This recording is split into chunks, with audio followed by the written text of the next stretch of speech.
There we go. Oh, God. My car's a mess. Please ignore the mess. I'm trying to get my hair to act right. It's not acting right.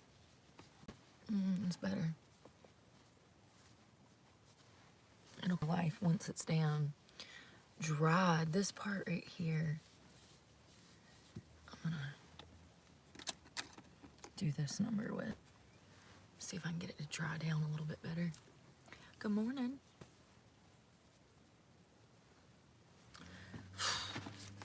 I'm waiting to do my makeup. I just got out of the shower. I'm waiting to do my makeup for this afternoon. I've got a run-in to do. I just did a haircut, but God, I could have took some more off probably. I washed my hair this morning. Good morning, good morning. Have mercy, the world's on fire. The world is on fire.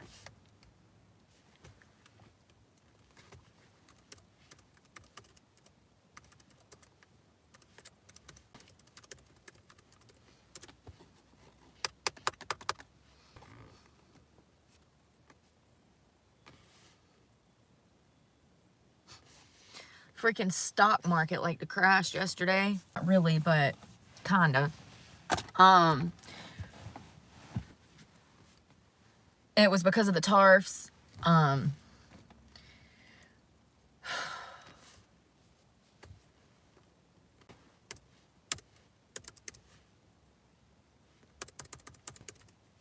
What did I tell y'all about Mexico? 2 weeks ago, I said their new president, Claudia, is either gonna get on board or she's not. That she's gonna be sorry. I said if she's smart, she'll get on board and have troops on her side of the border and help. Also, Justin Trudeau, he finally came around. Trump called his bluff.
Let me tell y'all how the media hypes things up. So I put in my search bar tariffs with Canada and Trump, right? It does not pull up that Trudeau met with Trump. It pulls up that we are in a tariff war with Canada. So I had to go back and put Trump meets with Trudeau to get the newest update. It was giving me news from 2 days, even though it should have pulled up exactly what I was looking for. And this is how the media manipulates people. Absolutely. It looks as if we are in a tariff war with Canada when we're not. Do you get what I'm saying?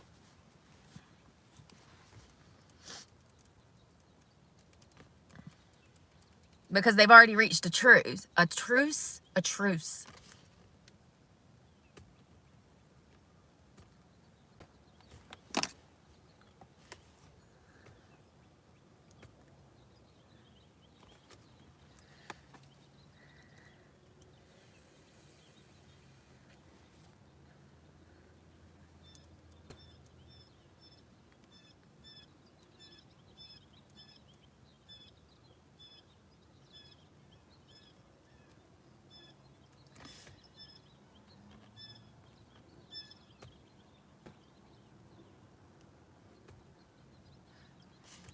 So it looks like because of the tariffs, because Trump was going to tax China, Canada, and Mexico, it looks like that affected the stock market. And the Dow to drop. Listen, you don't even want to know what it took for me to know that. So it looks like Trump pauses tariffs for 1 more month, agreeing on border troops. It is said that Claudia, the new female president of Mexico, is supposed to be sending 10,000 troops to the border to assist with drugs and fentanyl and all of that coming over the border.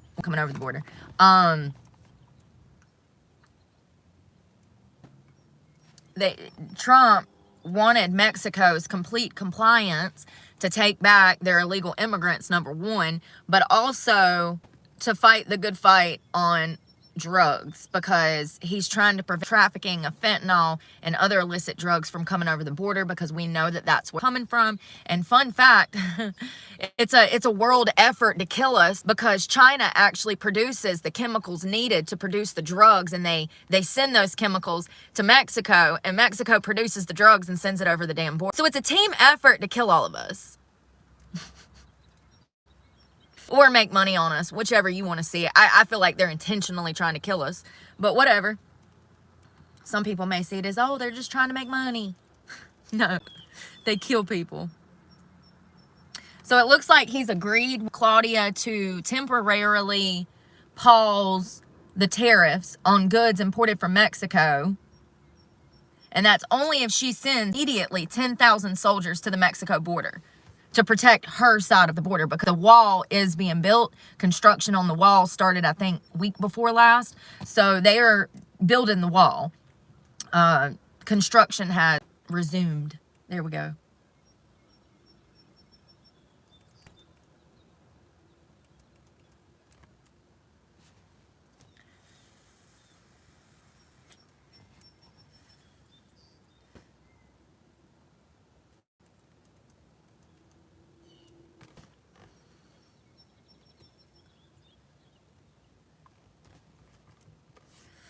All these pop-ups. So it looks like a truce was reached after Trump and Trudeau spoke. It looks like they're going to hold and pause these tariffs for 30 days as well, to allow Canada to get in compliance.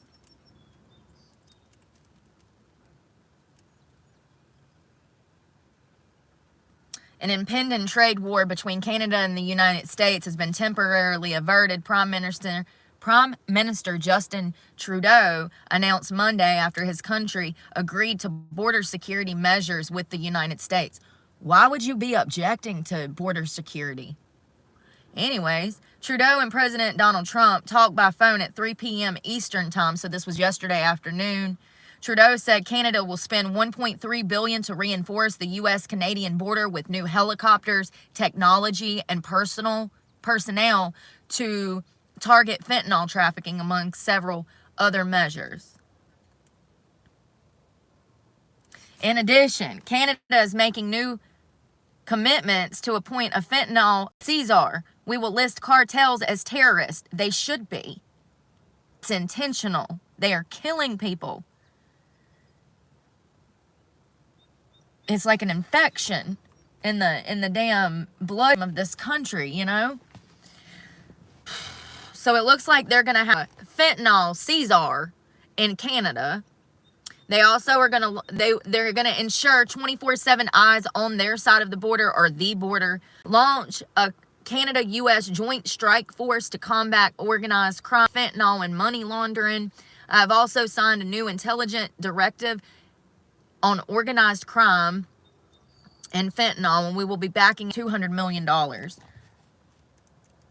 Wow. He ain't even been in office a month, and he's got people out here behaving. That's how a president behaves.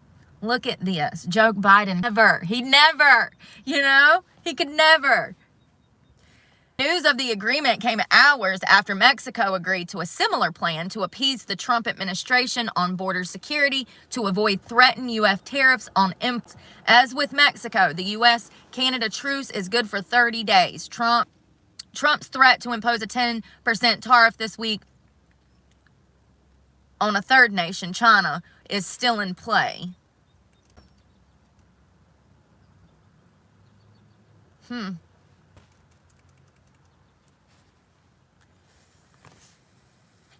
What? Damn it. What the hell? I'm dying. Yo, good morning.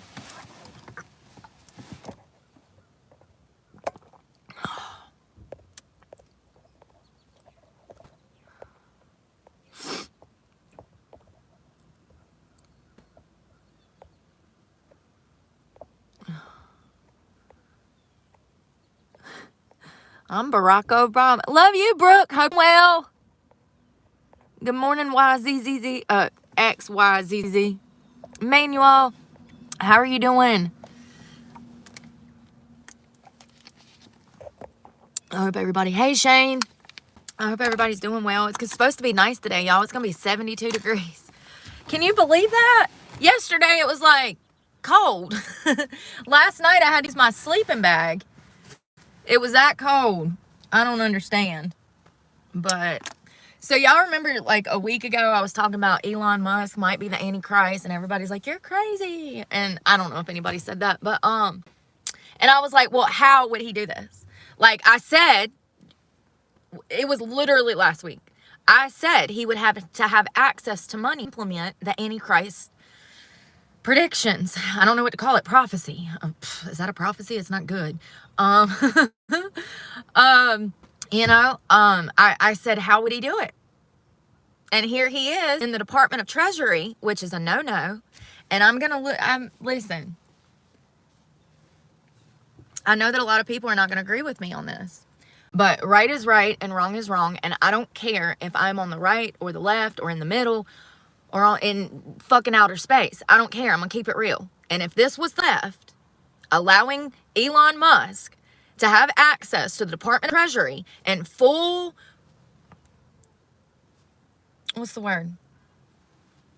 access to personal information and things that are of security value, like, if it was the left behaving like this, you best believe that everybody on the right would be in the streets rioting. So why is it okay for the right to break rules? This is, listen, I'm always going to be like this. This is what's caused me problems in life. The fact that I can see right from wrong. This is wrong. Granting Elon Musk and the Department of Government Efficiency access to the Treasury payment system is as dangerous as it. I have to agree. I was wondering how he'd get a chip in all of us.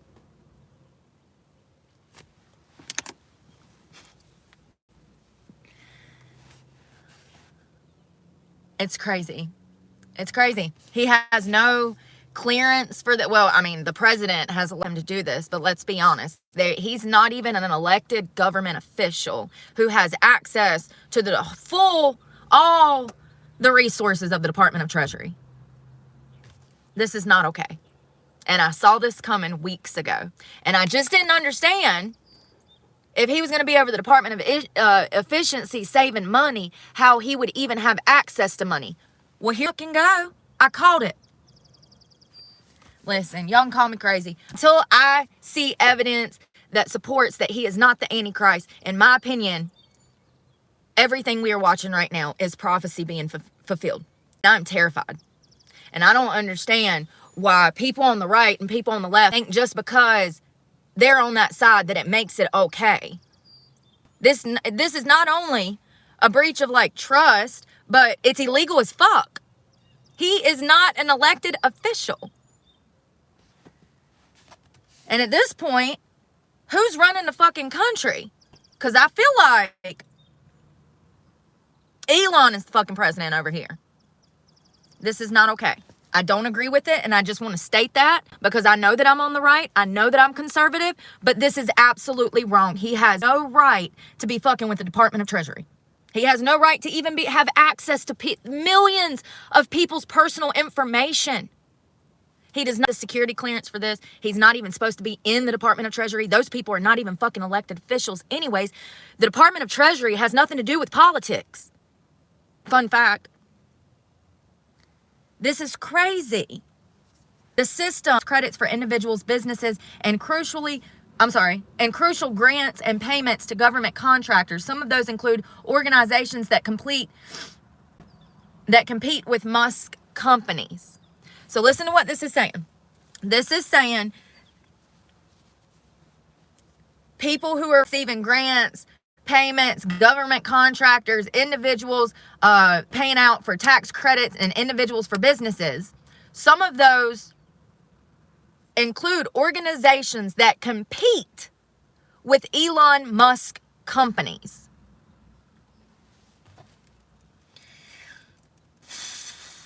We've either made the biggest mistake in humanity,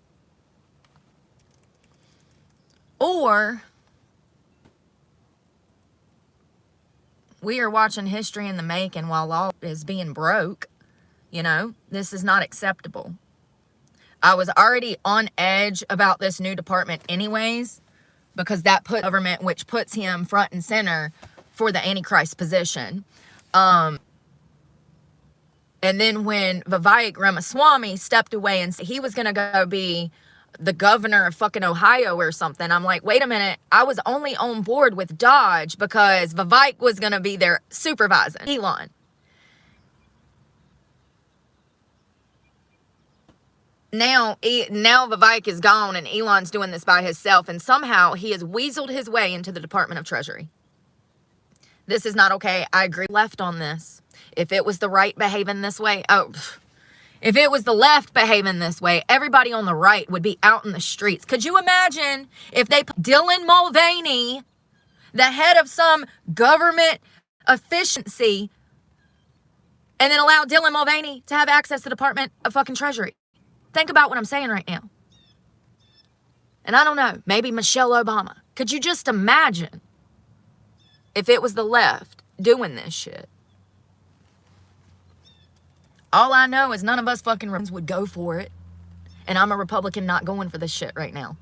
This is very concerning. And I just think that we need to keep an eye out on this because, whew, honey, every time I turn around, it's just like, wow, there's another marker. There's another marker. There's another marker. It's like red flags flying up.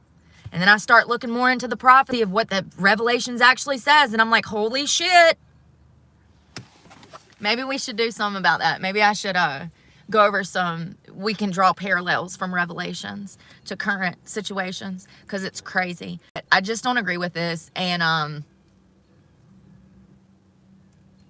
listen, I understand that they're cleaning house, but there needs to be rules and regulations and red tape for people who are not elected officials, number one.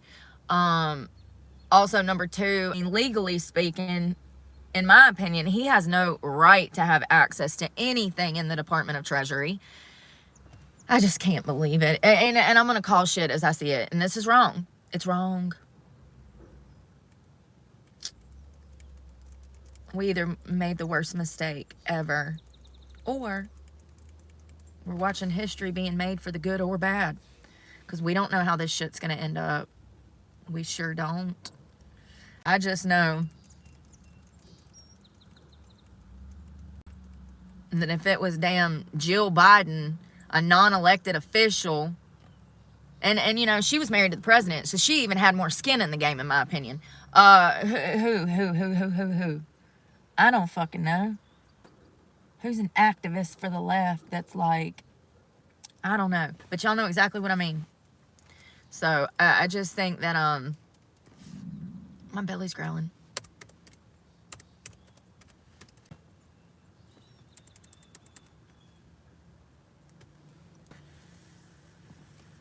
Think we need to watch it.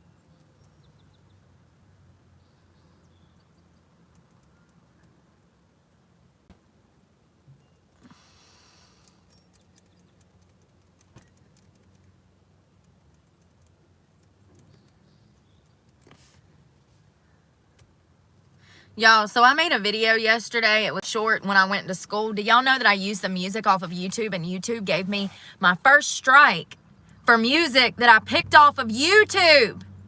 No Love in Oklahoma by Luke Combs. When I made the video, When you make videos on YouTube, you can use their music. You have to use their music. You're not allowed to like play a sound in the background and then record yourself to that. You have to use music. So I went and I filmed the video. I did my voiceover. I added a little music in the back. And they gave me a fucking strike for that. And I used their music. It makes no sense. Now, I could have disputed it. But if I disputed it and they didn't agree or fix the situation, then I could have lost my channel. What sense does that make? It's like, sure, you can dispute it, but if you're wrong and we're right, then it's like, wait a minute, I used YouTube music to even make the damn thing. So I make no money on that. I can't fucking win, y'all.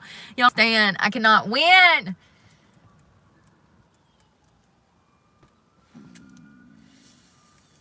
Y'all hear my belly growling?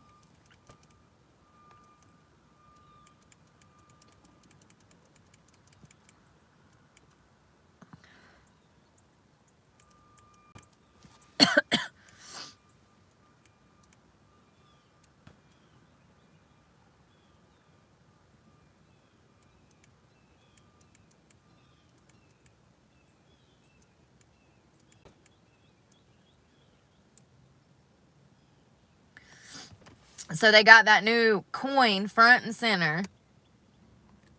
Now he's in the Department of Treasury. The stock market almost fucking crashed because of tariffs. I do believe it went back up now, but shit's crazy. People are being arrested everywhere. Oh my God, y'all. There was a freaking... So I showed up at some school, I think in Brooklyn, and the teachers and principal refused to let ICE into the building. And then soon after, the principal of the school gets on the news and is like, we're going to protect our students, da-da-da-da-da-da. Listen, this is what the people wanted. This shit has got to stop. I saw where they arrested some 18-year-old girl. And she's sitting there so confused while she's being arrested. Girl, you were here illegally. You're breaking the law. I don't know. And, you know, the media, they that shit. They're like, I don't know if y'all have noticed, but the media has all of these, like, heart stories coming out. All of these, like, wholesome, pull on your heartstrings, poor illegal immigrants. Do you know what has happened to the American people? Because of all of these people that came here illegally and they can't even take care of themselves right. Oh, and I'm glad I brought this up because apparently Trump suspended U.S. aid to other countries. And I agree with it. And I'm going to tell you why. We have Americans on American soil that are homeless, hungry, jobless, that want to try, that want to make it, that want to be stable. They're not allowed the chance because the funding's not there. You know, understand that America has done humanitarian work all over the country. We give foreign aid to everybody, okay? But we need to start from scratch and worry about the citizens of this country before we start helping other people. Part of the reason that we are trillions of dollars in debt is because we have given away money that we did not have. And we consistently do it. Consistently. So I agree with the move to stop U.S. aid to foreign countries because it's not our responsibility when we have people here who are struggling, suffering, and starving. And I'm one of them, damn it, you know. Paid my truck payment. I literally have like a quarter of a tank of gas and $13 to my name. So I'm sick of shit. I want to work. That's all I've ever done up until illegal immigration took over this country. It's only been in the past 4 years that I've not been able to find employment. It's no coincidence.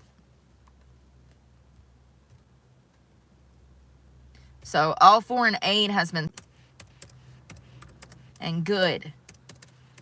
Whatever went into other countries, how about we turn it inwards and use it on our vets, use it on our mentally ill, use it on our homeless, you know? People struggling in addiction that need addiction services. There's so much money that all of that money could be so beneficial to this country. So beneficial.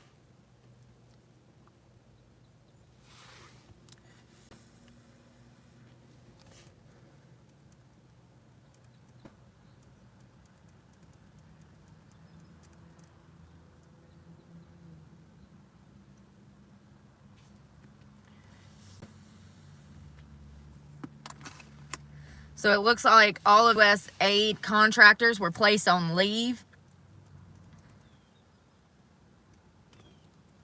Listen to this. So the US aid was actually established in I want to say 61, y'all, but I could be wrong. And it was done by JFK, if I'm not mistaken. Listen, I might have some of that wrong. Hold on. Who created the aid? JFK. 1961. So I was right. I guess I don't need to double check my facts sometimes.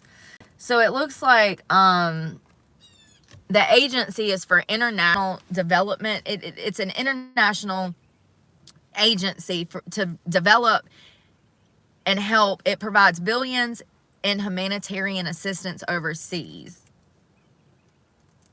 So, you know, we give millions to Africa. We give millions to the Middle East. We give money, y'all.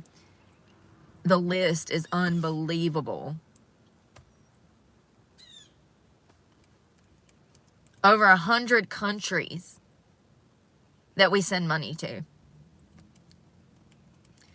And listen, I'm all for helping people, but what I'm not for is letting your own citizens die and to death in poverty.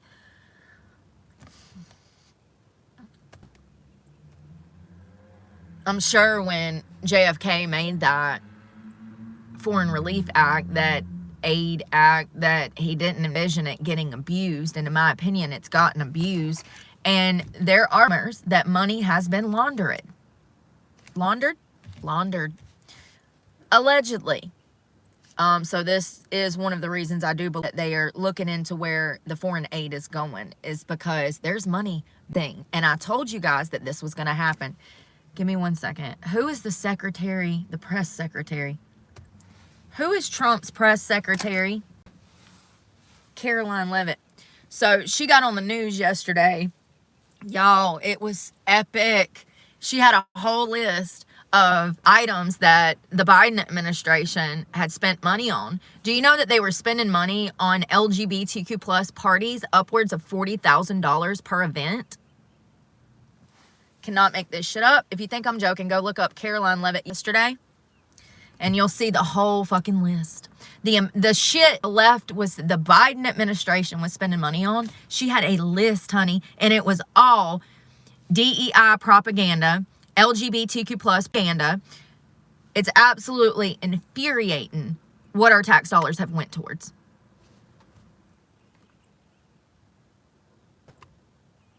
And I told y'all that these things were going to come to light. I said, watch the Trump administration get in there and all these secrets start coming to light.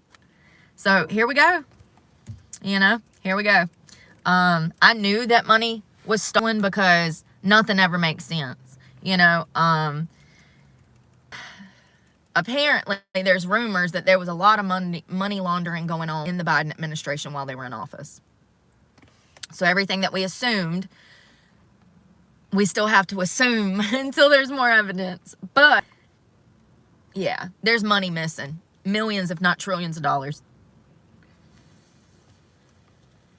Not to mention, the Biden administration spent millions on DEI programs, DEI.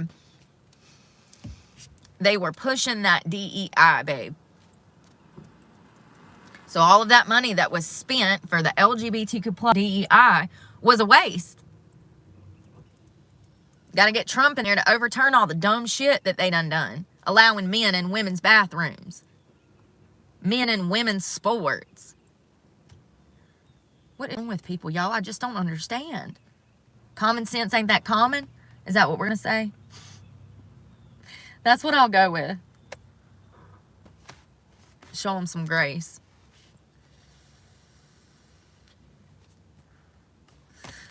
All right, let's make a cup of protein and then let's get on the road. I ain't forgot far to go. I'm gonna use 2 of these cups because these things are raggedy. And I feel like I'm gonna rip a hole in one. Good morning, Doc. Can't see.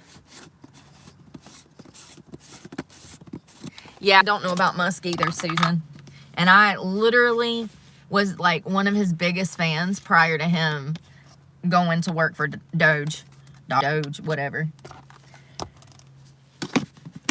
I've always wondered how a person would even get into the position where they could implement some kind of mark of the beast. Well, if anyone ever had power or the will or the motive, he's in the perfect position. That's all I'm gonna say. I was sitting here 2 weeks ago, same spot. How would he even get in there? Remember? I said, how would he even get in a place where he could implement some kind of chip or mark of the beast? And then here we are exactly a week later. And he has complete access to whatever he wants in government, essentially. I just think it's wrong. I mean, honestly, if he was going to do all of this, why didn't he just fucking run for vice president? Why didn't he just run for vice president? They would have voted him in over Vance. I don't understand. I don't understand. It's scary. It's scary. That's all I'm saying. And then when you really get in behind the numerology and him and his family and his history, oh, that shit'll really freak you out. There's a video on YouTube you can go watch. Just look up Elon Musk numerology 6. You know. Wild. There's a preacher, I think, in like Togo or something that breaks it on. He's got like a blackboard and he's got like equations, and I'm just like and he starts talking about all his kids' names and his name. And listen, I don't know if I believe in numerology or like horoscopes. I mean, it fits a lot, but there's a lot of reason that it fits. Most of those are written the type of way as to where anyone could relate to it. So, you know, I'm not a crystals girl, okay? I'm not carrying around no damn crystals in person, looking at my horoscope every day, hoping that something good's gonna happen. I'm not that caught up in it. But that numerology stuff with Elon is wicked. It almost makes you believe.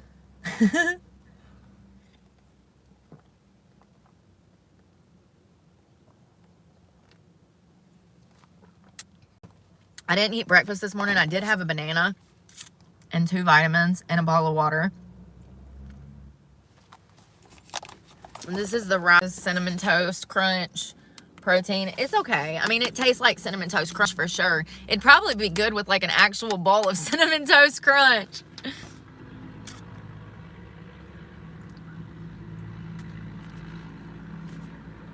I was wondering if I wanted to put on makeup. I'm gonna wait till this afternoon. So, my car. So, an extension. It looks like I'm going to be paying on this damn car until Jesus comes back. I had to get what they call like a, I guess it's an extension. I don't know. Push your truck payment to the back. So, like, my truck payment for this month will be pushed back to the end of my contract. So it makes my loan longer. And I've already done this once or twice. I've lost count. So what was only supposed to take me like 4 years to pay off is going to take me way longer. And it's bullshit. And I might have signed for 5 years, which is not the best. But you got... Y'all hear that? Gunshots. But you got to do what you got to do. And I had to do what I had to do at the time. So anyways, this month I paid $420. Next month I'll pay $420. And then my regular payments will start back in April at $705. You get it? So I paid like half a month this month and a half a month in February. And I have an additional payment added to the end of my truck payment, which is crazy. But I've done this before, and it's what I'm having to do to keep my vehicle. At least I'm not behind. At least it's up to date, and at least everybody's on the same damn page. You know? It just sucks because,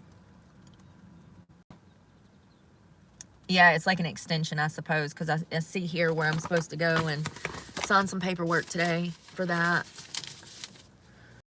Oh, God, y'all. Oh. Deferred. Thank you, Marie. Thank you. That's what I meant. Deferred payment. Yeah, they push it to the end.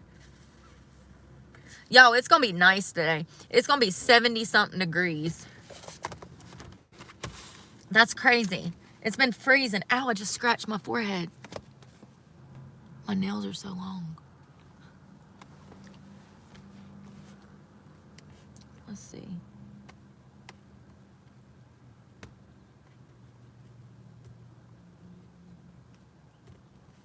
Y'all know what I've been watching? Last night I fell asleep watching I fell asleep watching The Big Bang Theory. I've been watching it over. I love that show. It's so funny. I need to find a group of friends like that. For real. I'd be the penny in the situation because Lord knows. That damn girl is a ditz. Oh, love her though. She's so funny. Yeah, it looks like it's going to be like, y'all, get this shit. It's going to be 72 today, 45 tomorrow. In the upper 60s Thursday and Friday. Saturday, it'll be cold again. Sunday, it's going to be in the upper 60s again. Monday, it's going to be freezing again. Cannot make this shit up. Tuesday, it's freezing again with a chance of snow. And it's going to be 72 today. Oh, Lord. This weather is just like... Today is going to be 72 with a of 38. So it's going to be cold as fuck tonight. Colder than it was last night. But one of the hottest days we've seen in 2 or 3 weeks. Either somebody's got this whole wrong, or Mother Nature is PMSing.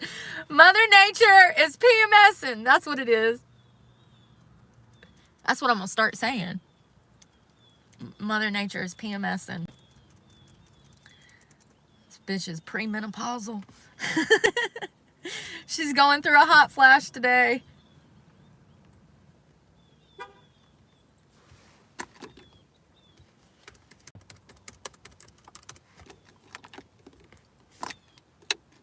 Oh, and talking about my major. So I'm actually going for a bachelor's. This is Aggie business. That's what it's called. Agricultural business. Aggie business. Yeah, this is a 4-year. So I don't know if I mentioned that yesterday. Here's what I found. Girl. Starting pay is at around 108, but I did see job listings for up to 150. I did not know that before I picked that major. But when when I checked that last night, I could have cried. Damn, girl, you're getting good. I said, leave it to me to pick a damn trade and not realize that income is over $100,000 a year. Leave it to me. But, you know, I've already started on my horticulture degree, so those credits will roll over into my bachelor's. So I think I need approximately like 120 credits to graduate, and I've got a good portion of those. So it's not going to take me 4 years. At the rate I'm going, it might. 2 classes a semester. But I'm going to pick it up. I want to try my first semester and just see how things go. See how my internet access is, because I don't know what's going on. I don't know what's going on. And I won't know what's going on until I get in there. But I could finish it in probably like 2.5. 2.5. Something like that. And actually, if I hit it hard and fully invested in myself and was doing extra classes, I could probably finish it in 2. I wish I could, man. I'd love to do nothing but go to school all day.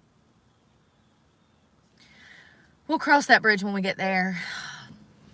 But I'm super excited about going back into a field that I'm already familiar with.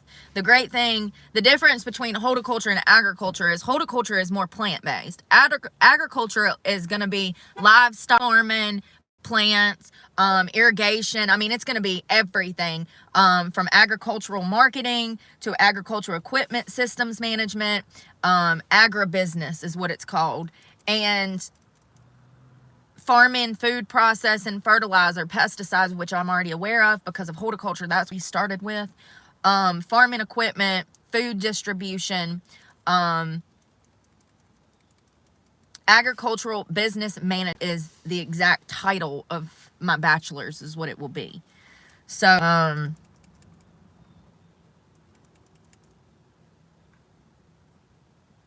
the Bachelor of Science degree in Agricultural Business Management prepares graduates for increasing opportunities to enter managerial positions in ag-related businesses. The academic program combines core courses in agricultural business and economics with courses in science and technology. Students learn to apply the concepts, principles, and terminology of business and economics to the real-world issues and opportunities.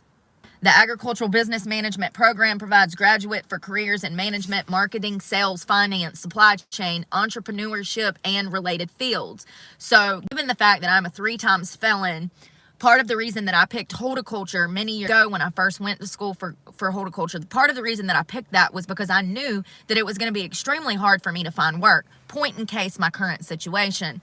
So, getting this degree, getting trained in entrepreneurship, all of these things, I could potentially open my own business. And surprisingly enough, I could use this degree for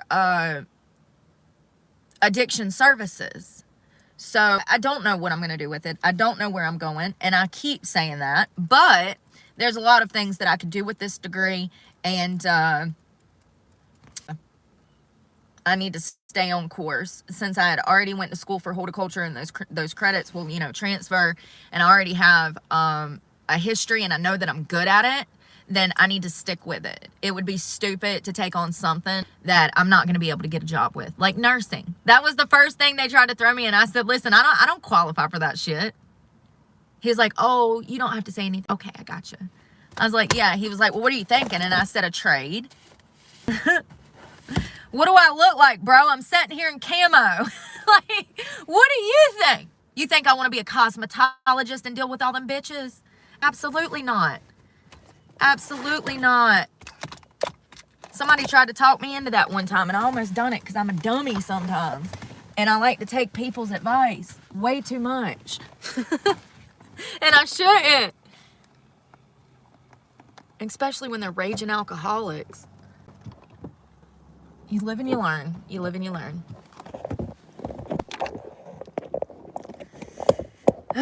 74 in Asheboro. Ain't that weird? So weird. I don't know what's going on with this weather. Yeah, Marie, it's been tough out here. I mean, actually, at this point, I done lived out of this car for 2 years. Look at this mess. I mean, if they want to take the son of a bitch back, they can take it back, but they ain't going to be able to sell it. They won't even get Kelly Blue Book value for it. So the best thing to do is to let me keep the son of a bitch. So you better work with me unless you want a car that you can't sell. You know what I mean? Got almost 100. It'd be impossible to sell it at this point, to finance it anyway. Somebody have to buy it outright. It's 125,000 miles. Like, they ain't getting what I still owe on it. You know what I mean? Like, if they were to me, they would actually lose money, because taking it from me to resell it, they're only going to get a small chunk of what I owe. So they better work with me, and they better work with your husband too. And if he ever has problems, that's what he say. Well, I've had the damn car for 5 years. How much you think you're gonna get when you take it from me and try to resell it? It ain't the first time I've said it. Yeah, y'all can come get it. It's sitting in a field for you right over yonder. Go ahead and get it. You won't get the damn 10,000 I owe you, nor 10,000 for the damn truck. So go shit on yourself because you want to be impatient when you know that we're in a silent recession right now. Y'all, I am not scared. I'll be running my mouth in them fuckers. Last night was good. I was like, hey, yes, ma'am. No, sir. Last night went good, you know. When I talked to him on the phone, I got to sign some paperwork today. I still have not gotten into my Alley Financial. So I'm starting over today, and I'm going to have to call them and stay on the phone for a damn hour. And I need to wash clothes. I know I said we were going to Winston, but I already sent that lady an email, my social worker at for my EBT. I already sent her another message. Call. And I don't have an email. That's part of the problem. Imagine being a social worker and you ain't even got an email.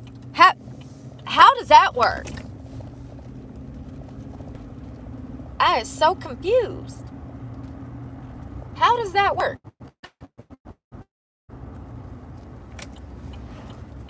I call you. I leave you a voice message. You never call me back. Not once. Can't email you because you ain't got no damn email. Hell, you don't even know how to damn type a cover letter. But you a social worker. Crazy.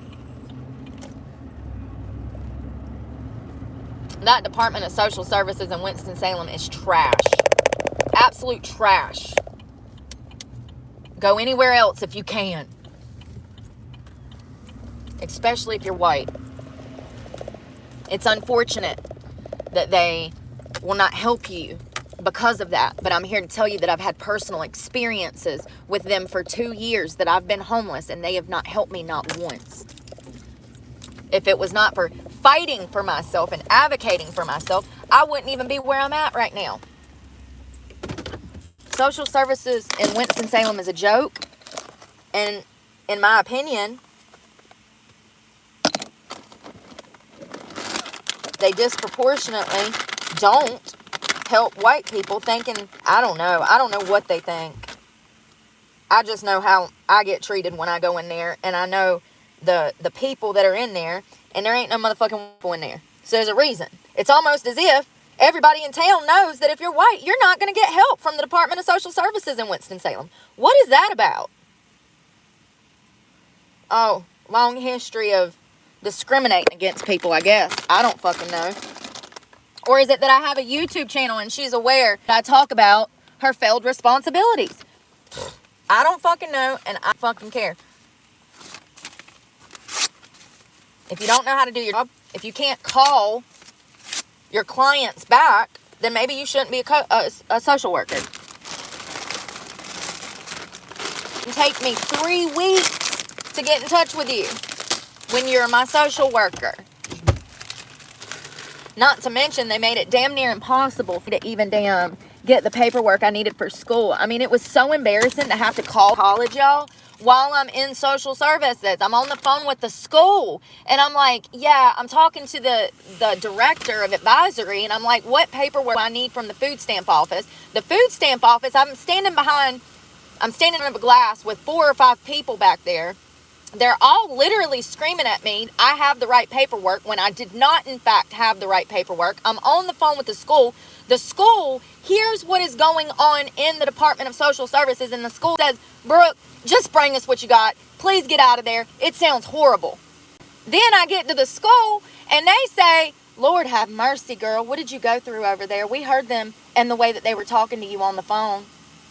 Well, you saw it because 250,000 people saw me get bullied in a Planet Fitness, and I went to jail. So thank God the school has a lot of fucking common sense. That's all I know. The school that I'm going to, they are with it.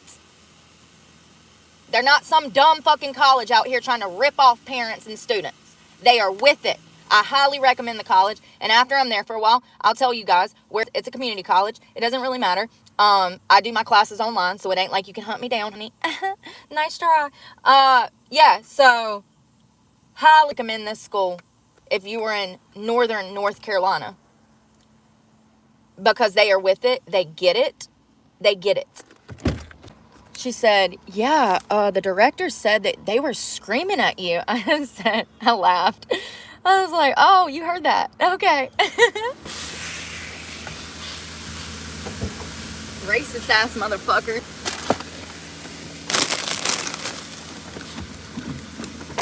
So we were at the car wash. I'm trying to get some snacks in the glove box. Y'all, the water bottles, Jesus Christ. Oh my God. I don't even know the last time I cleaned out this front seat. I can't even see the bottom of it, honey. Ow.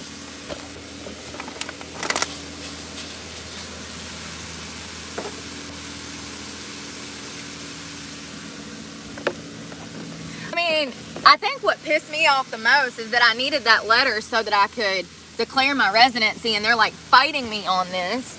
And it's just like, why try to prevent me from going back to school? Why?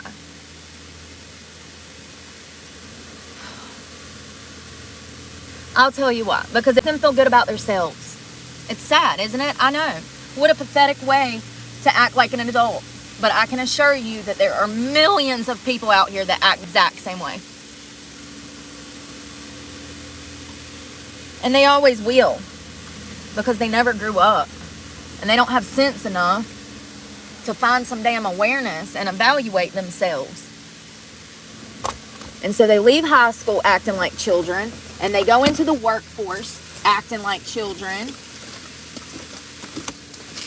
And they go to work and they bully people just like they did in fucking high school.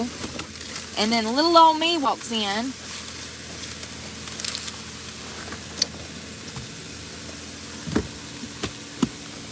Oh. Oh, have mercy, y'all. Okay, we're making progress. I can see half the seat. Trash. Ooh, I'm sore, honey. I'm sore. My glutes, ow, and my quads. Woo! My hair is just not hairing today.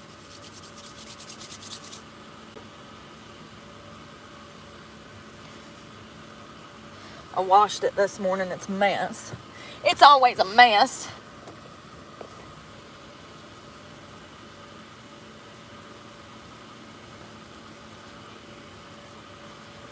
Oh, Lord. Welcome to the South. Yeah. You got a damn...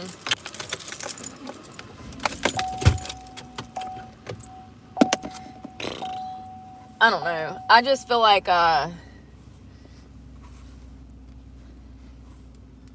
here's the thing. If your situation is anything like mine and you're trying to escape a horrible situation, the Department of Social Services will send you right back to your abuser because they don't want to help you.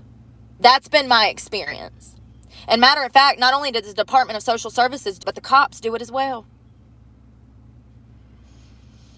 Young girls that are trying to leave, and men that are trying to leave abusive, toxic, situations, the Department of Social Services and law enforcement does everything in their power to get those people to mediate so that that girl or boy will go back into that situation so that they don't have to help them. How crazy is that?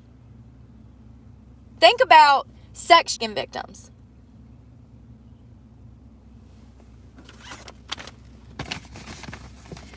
I know for a fact that there's a reason that God has put me through everything that I've been through. That's been my personal experience. How many times that I tried to leave that abusive situation when I was a child, stuck. So and they literally drove me back there after I told them what was happening to me as a juvenile.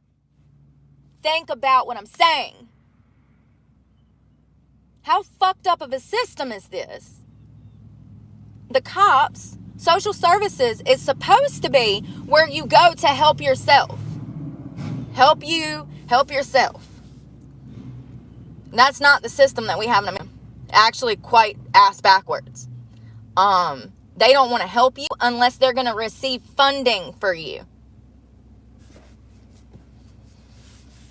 So, I mean, and that's usually when kids are involved.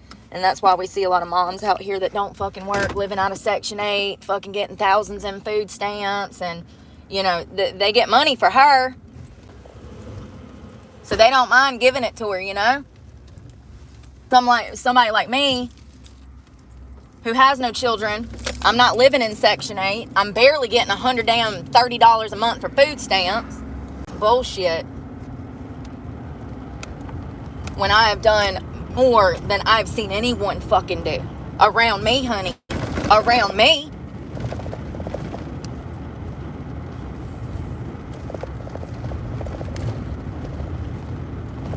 I was filling out fucking job applications and trying to set up fucking job interviews before I went to bed last night. Like, it's never ending.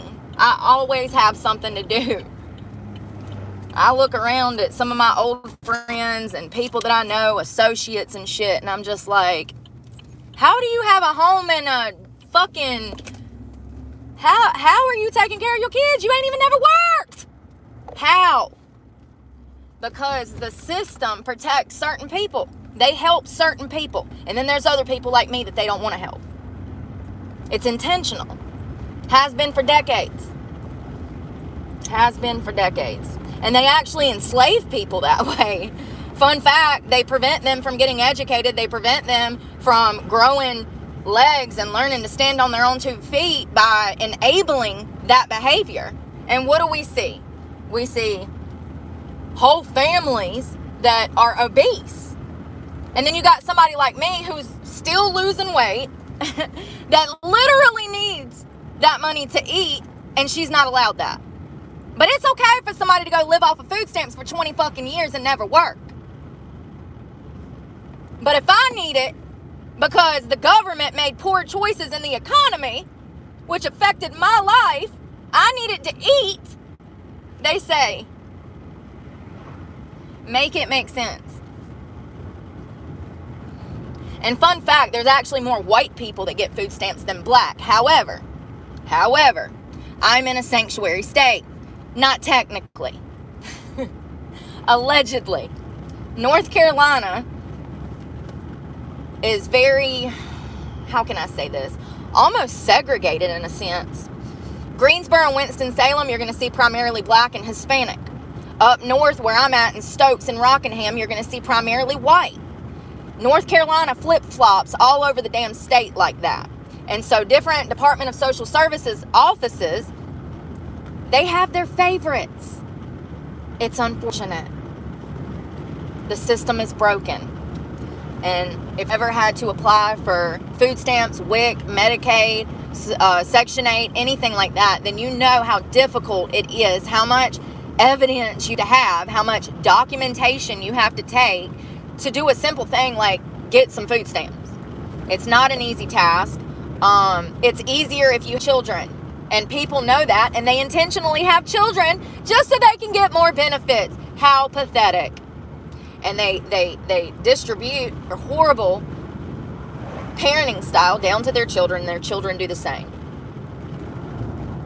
They teach their children to behave the same way. There we go. And the cycle begins again.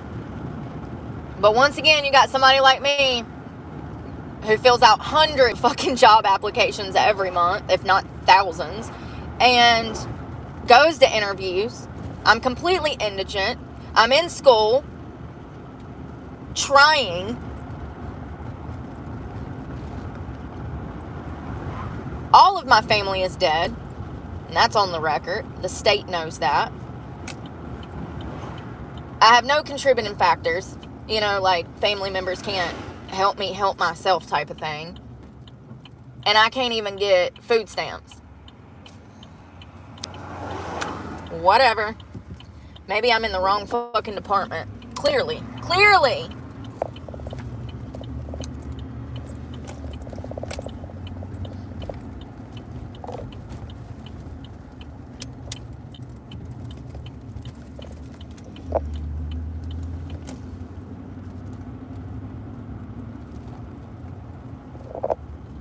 You know what's really sad is at school, they have food pantry stickers and flyers up all over the school. So that tells me there are young people out here that can't even feed their fucking self for the college to have up pantry flyers. Like the food pantries. And we all don't know, let me tell you. Food pantries are so overbooked right now, they cannot get enough stuff to even dish out to every family that they have coming through. Food banks, really need donations right now. Everybody is struggling so bad financially that they're seeing upwards of 50,000 people at one donation center alone come through monthly. Ain't that crazy? Imagine trying to feed 50,000 families in a month. How many donations you would need. They have to turn people away. They ain't got enough food. There's not enough Reese's. They're not getting enough donations because everybody's everybody's needing donations because everybody's broke. Everybody's insurances went up. Everybody's damn taxes went up. Everybody's damn food's about to go back up. If this damn turf war starts, I gotta get gas. I don't know if I probably have to go in because my card. Yeah, my school has Wi-Fi. The issue is my school is an hour from the state park. The state park is the only place that I have to shower. So I can't make a 2-hour drive every day just to do schoolwork. That would be so expensive. A 2-hour drive would cost me about $50 a day. So that's going to be $350 a week just to get back and forth to use the internet. How much is that a month? 12, 14, 12, 13, 14, something like that. 20 on the pump at the very end. All the way at the end. Yep. Thank you. Sorry. You have a phone number with you? Yes, ma'am.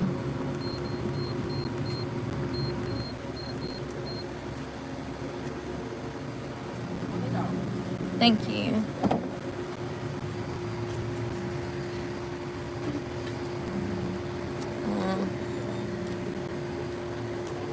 It wasn't my chip. It wasn't taking my chip, so I was trying to tap it. Sorry. I think I need a new card. There we go.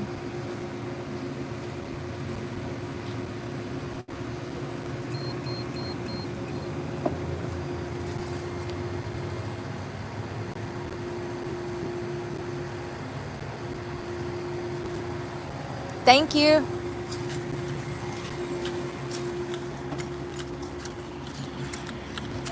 Oh, Lord.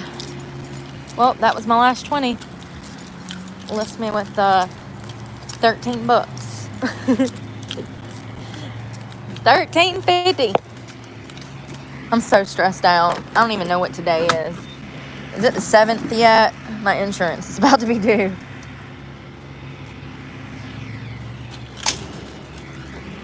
And then my cell phone around the 20th. Damn it. This fucking gas tank, bro. Oh, and then storage on the 25th. And then the cycle repeats. Don't you love that? It's so stressful. Like, you can't even enjoy paying bills because when you pay one, when you have to pay 2 or 3 every week like I do, the cycle just keeps repeating. It's like you're stuck in a continuous loop of just handing out money. It's like, damn, this sucks. I mean, it always has, but not having money and doing it, it really sucks. At least back when I made damn hundreds of thousands of dollars a year, it was a lot easier.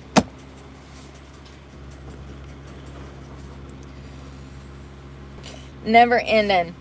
I think I got gas on my hand. I do. Damn it. Every time.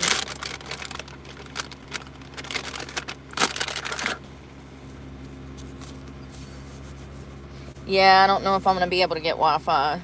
I know that I've got to get a computer because they're not going to be able to issue me one, so I've got a computer.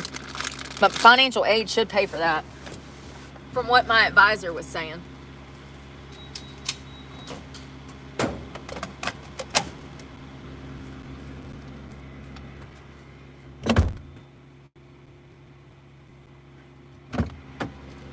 Yo, I might need to put my hair up for a little while because it's getting a little wild. It's getting a little wild. Whew, let's do this. This is why I cut it short, because y'all don't understand how much hair I have. It's crazy. And this is with 4 pumps of this. If I didn't put this, it would be out here. 4 pumps. I've put so much oil that if I put more oil, it's just gonna damn. grease up my roots. So I'm just gonna have to put it up for a little while because it needs to like flatten a little. It's a little wild. It's a little wild. Oh, there we go. All right. Listen. Linda, listen. Oh, God. Here we go.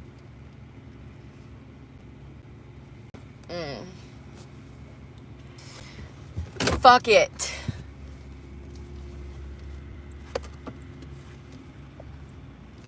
Shoo-be-doo, whoop, whoop, whoop, whoop.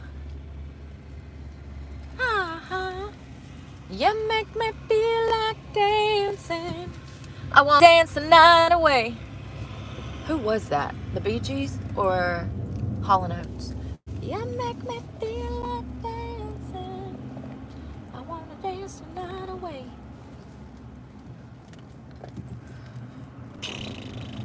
Alright, we got gas. We got half a tank of gas.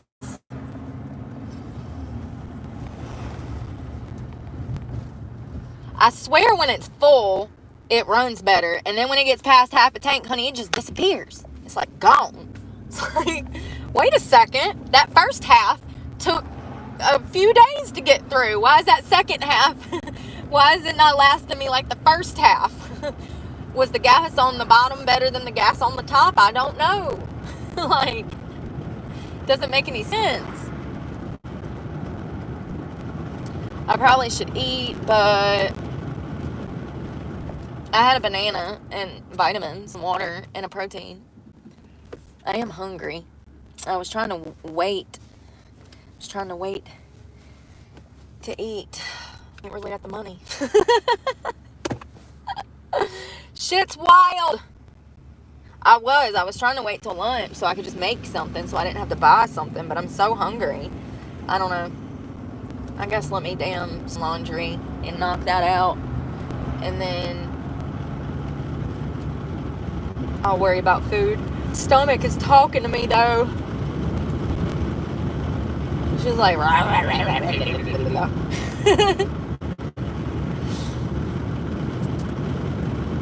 oh God.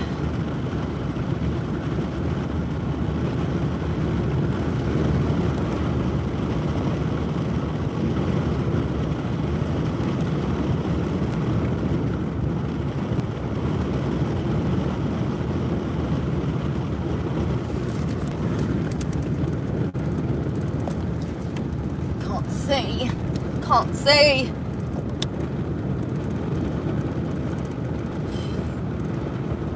I don't understand people, y'all. I'm doing the speed limit. I'm actually doing 7 over, and this car is like all over my ass.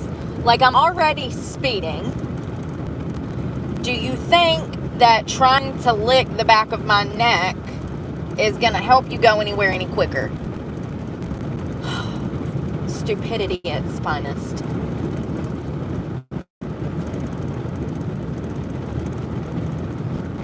Stay on my ass, I'll slow down so motherfucking slow I'll make you pass me in a damn no passing zone and risk getting a ticket. You know what I mean? Oh, they finally got off it. Some old man in a fucking Lincoln. Of course it is. Grandpa ready to die today. Oh God.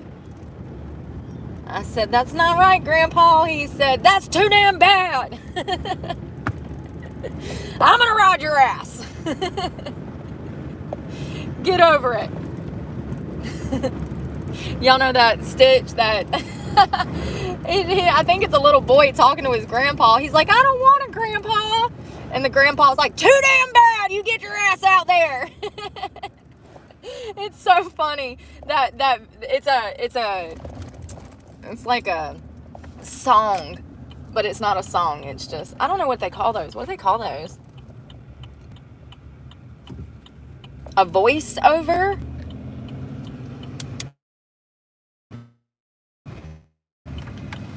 I don't know.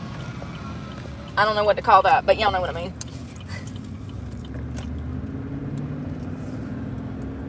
Lord have mercy. Let me get my ass up the road for this old man runs me over. Coming by you, Diesel. Shoo-ba-doo-ba-doo-ba-doo.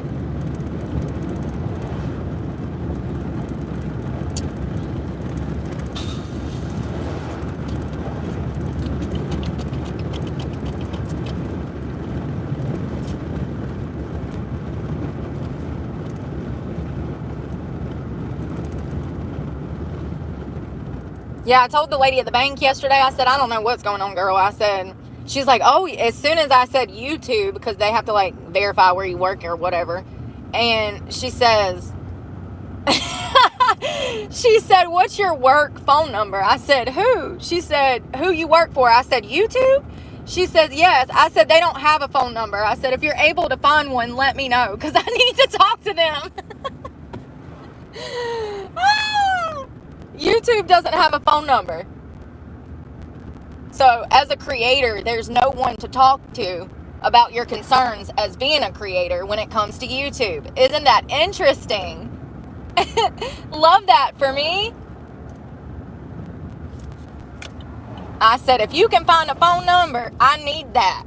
Because they don't have a phone number, girl. She's like, oh, okay. She's like, ooh, you make good money? I said, no.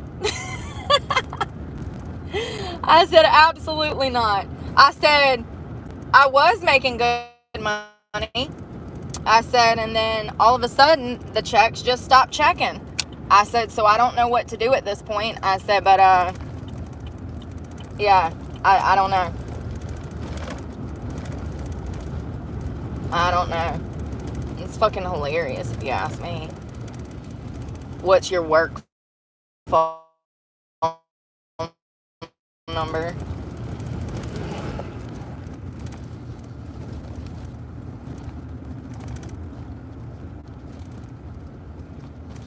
Come on, y'all. Pay attention. What are y'all doing? It's 35. Jesus fucking Christ.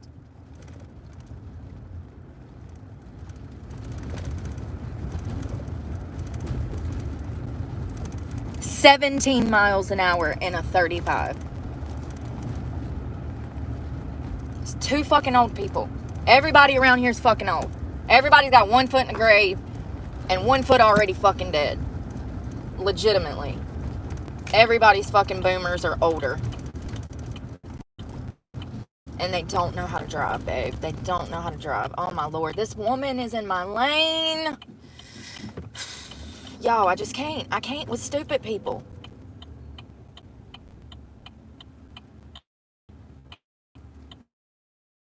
In 2 lanes. Both of them. Taking up the turn lane and the straight lane.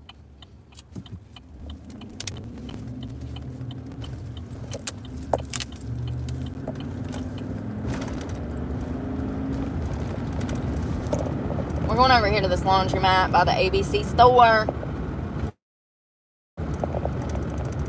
Do some clothes. $2 a load. That's really a great deal.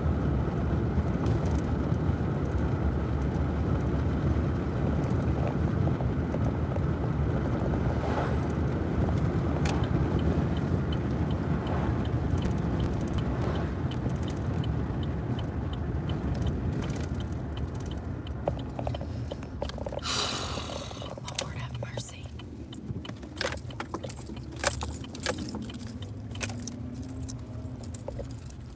We are heareth.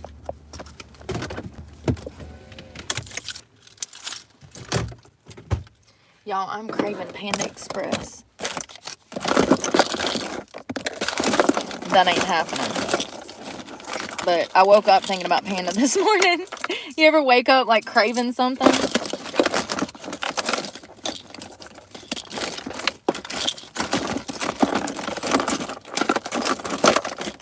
I need quarters.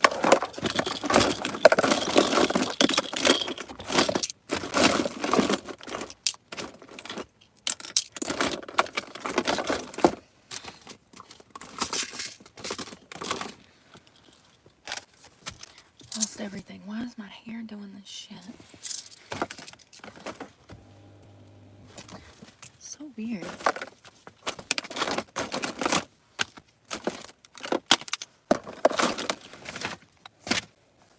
Ever loving hell.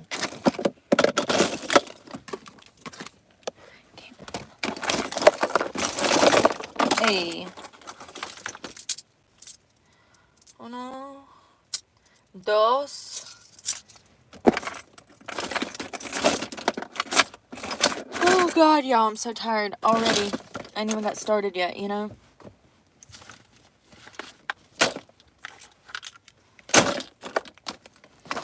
I had to get these damn clothes together. How much is this? 1, 2, 50. Oh.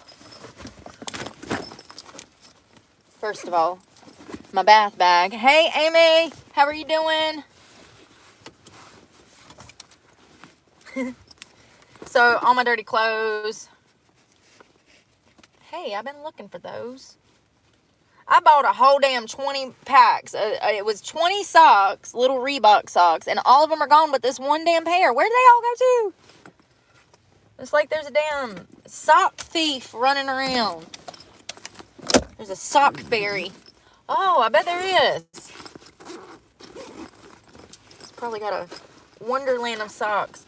I thought I had money in here, but did we use that last time? I don't hear any change.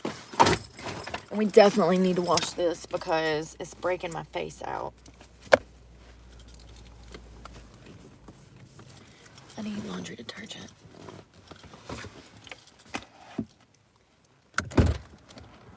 Oh, sock just fell on the floor. Oh, I'm sore. Oh, God. I think it's getting worse, y'all. Oh. Let me grab a bag. I want to be able to put these clothes in something so I don't look all disheveled and like I don't have my life together, even though I don't.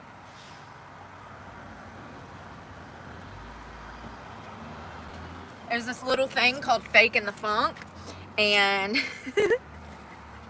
I'm getting to be good at it.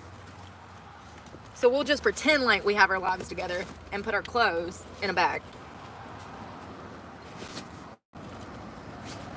Y'all, it was nice to work out last night. I worked out after I got off live with you guys. I worked out in the middle of the woods. It was actually really nice. Peaceful. I got like a 10-minute meditation in with some stretching, and then I did my glutes and some upper. I haven't been working out my upper body because we're going to be going on a diet soon. It's just that with all the stress, I've not put on weight like I was supposed to. So even though I've been on a fucking program for like 16 fucking weeks now, I still ain't gained no fucking weight.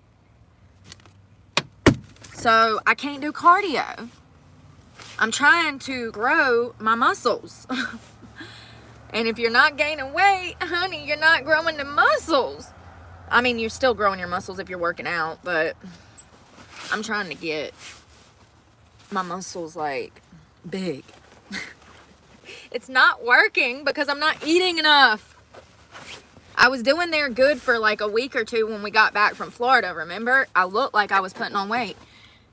That was just period weight. That was pre-mens.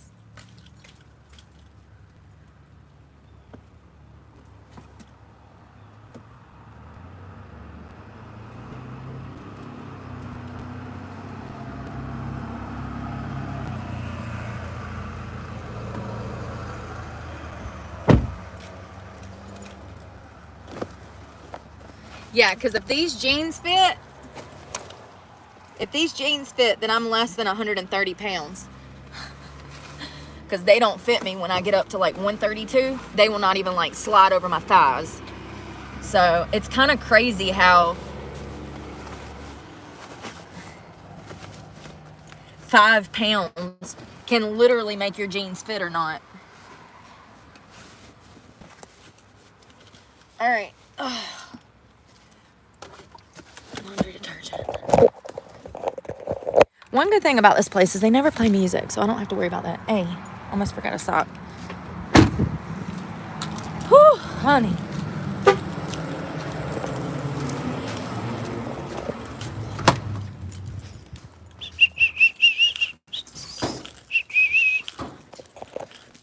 Sit down and behave. smell better? This one.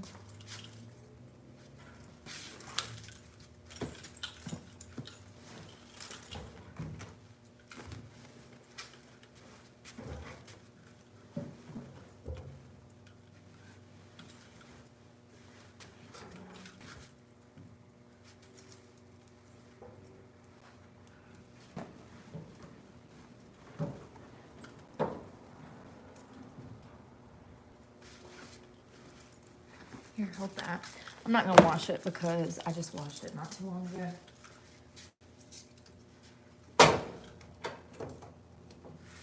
Flash.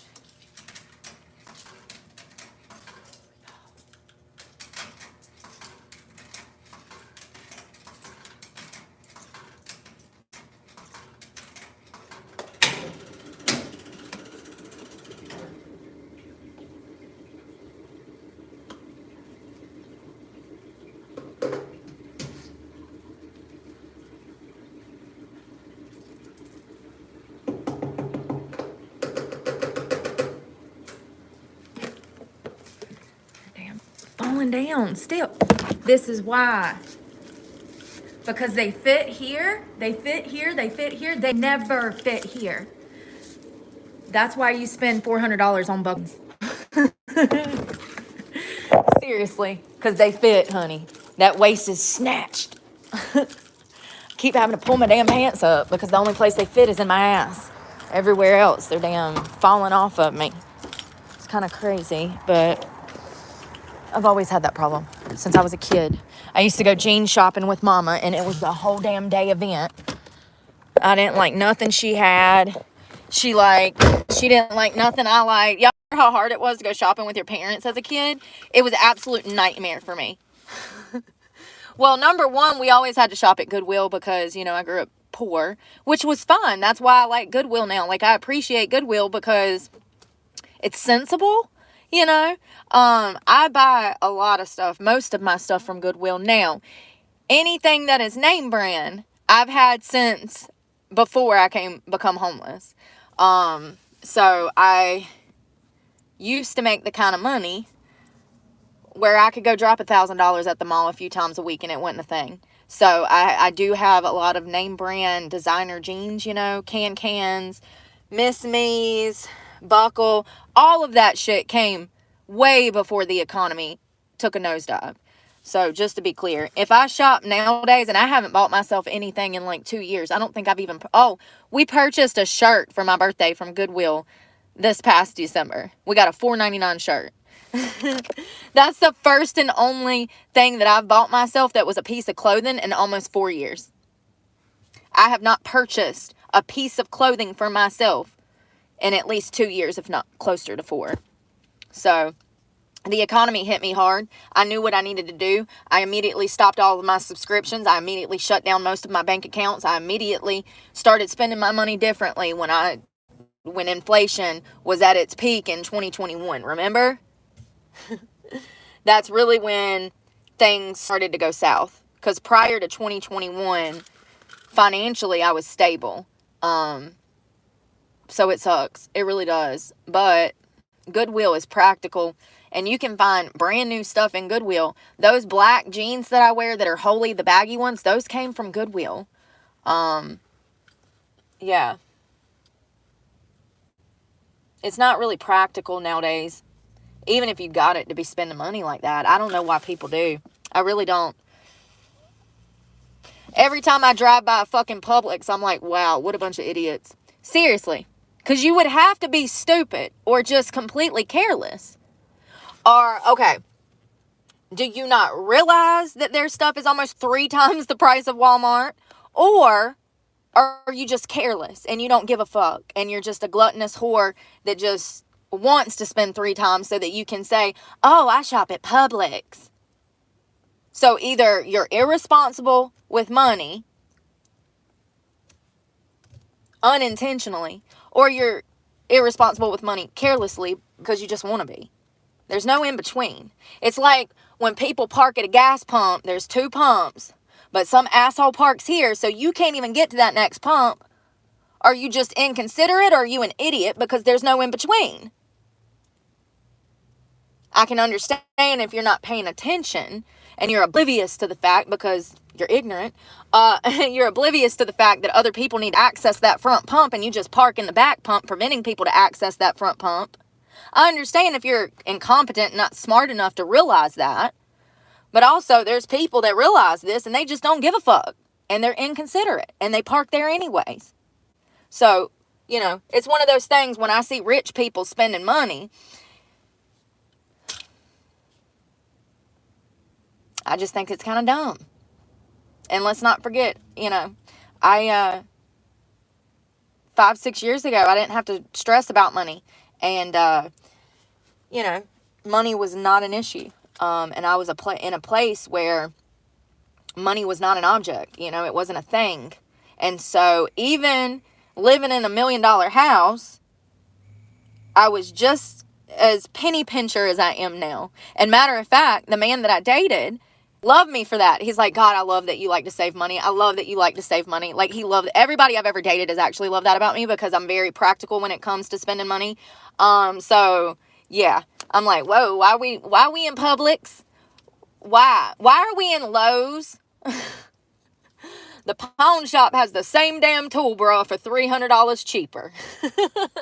Like, I'm just one of those people that's very practical about spending money. And so the guy that I dated, he loved that about me. And, you know, he had money. So even though he had money, we didn't spend money like that. And matter of fact, we tried our damnedest to save as much as possible and to be practical when we did spend money. So, and this was living in $1 million house. So I still don't understand, because when I was in those shoes, I was still just as practical financially as I am now. I don't understand how people spend money and they have no conscientious, like, they have no care. That's usually when it goes south, though. When you think that it's fine, that you're financially stable, that's when the rug gets pulled out from underneath you. Ask me how I know. When you're like, oh, I got money in an IRA, I've done invested here, oh, I've done did this, I bought this property, I bought this land, that's when the rug gets pulled out from underneath you. And the fucking stock market crashes, or we have a fucking housing market crash like '08 and you lose everything. Ask me how I fucking know. I've actually had that happen to me twice now. But, you know, I digress. You live and you learn. I'm just, you know, grateful that I made certain right choices certain right choices. I hope you have a good day at work. Be safe.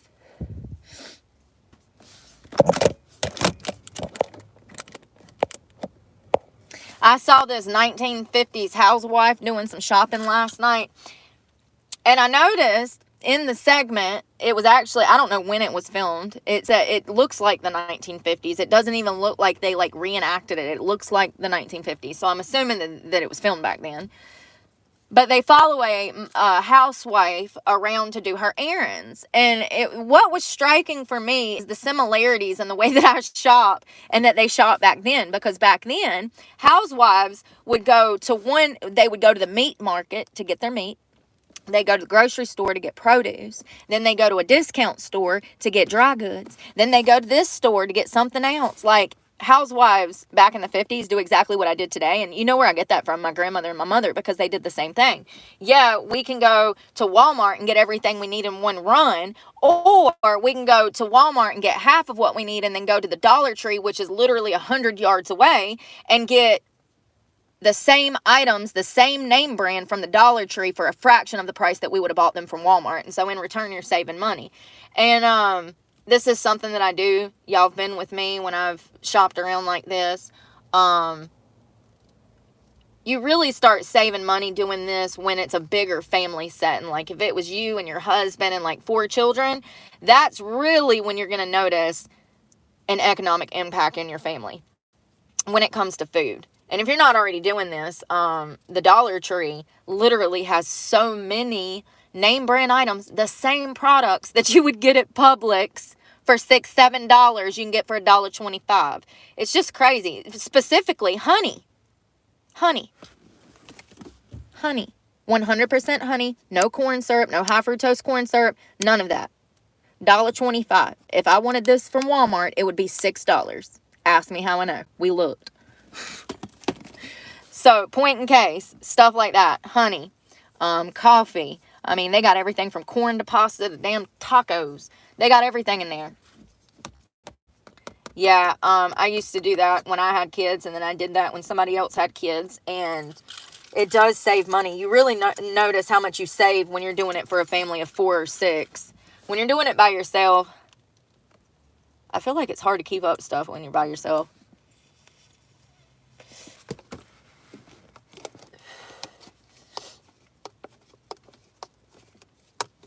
Let's go put some Dawn in here, because I haven't been using this, and I need to. I bought it for a reason, didn't I? Downy Dawn. God, y'all, that hurts. Ow. Oh my God, that hurts to set that. That's how sore I am. That hurts to set that on my leg. Ah, I'm gonna be a beast. Oh. It kind of feels good in like a funny bone way. You know when you hit your funny bone, your elbow, and it's like it tangles in a weird way and it hurts. It's kind of fun, what it feels like.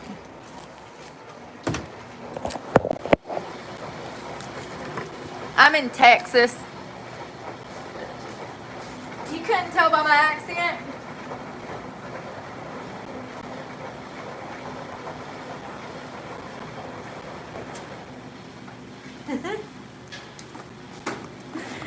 Ah.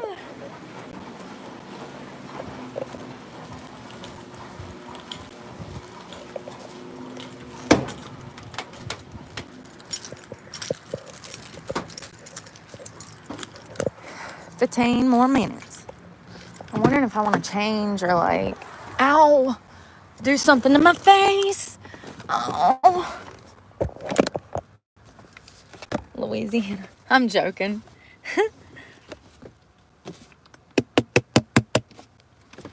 Oh, God. It's warming up quick, y'all. I need to eat.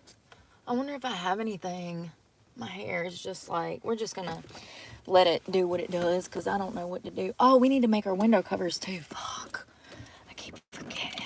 I have the cardboard sitting in the back. I need to cut those. Let's see.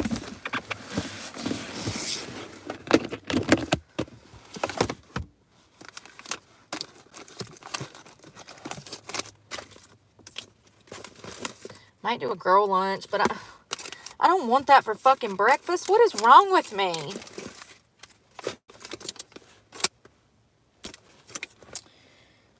Not shit. I ain't got shit. Oysters.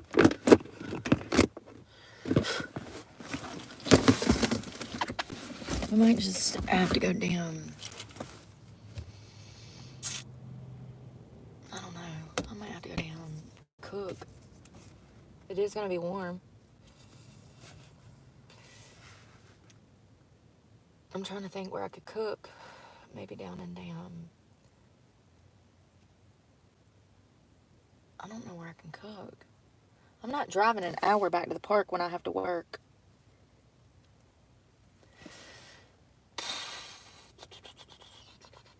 I don't know. I do need to eat, though.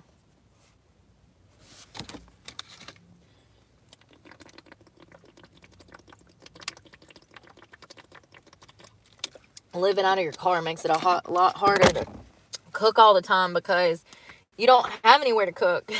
You can't just roll up in a Walmart parking lot and open the damn Coleman camp stove and damn cook, honey. The cops will be there so quick. So it's extremely hard to find spots just to simply cook. Especially if you're in the city limits. And where I'm at right here, it's not really like socially acceptable, you know. There's not even any homeless people in this town. So that puts the spotlight on me because I live out of a car and I'm homeless. So, sucks. I can't wait till I can take a vacation. Or go home. Shit, what am I talking about? Or go home. It's so cold here. I can cook all over fucking Florida and South Carolina. North Carolina is, it's because they're liberally ran that it's because of this. They have complete disregard for human life when it comes to people who are struggling in addiction, with mental health problems, and or homelessness. North Carolina actually looks down on these people, and everybody does. It's not just North Carolina. It's socially acceptable to treat people who are incapable of helping themselves like shit. Imagine. How kind. But North Carolina specifically has a big problem with not helping people. They don't want to help people. Hell, I saw a news report this morning out of Charlotte. They were talking about South End, where I used to live, rents thousands of dollars a month. It's like near Dilworth and Uptown. It's getting right into Uptown. Apparently, there's a whole bunch of neighbors that have been having problems with the homelessness problem in Charlotte. And so the news this morning was talking about Charlotte's homelessness crisis. And I'm just like, y'all know at least like half of those people y'all put in that fucking situation, right? Y'all displace them by illegal immigration.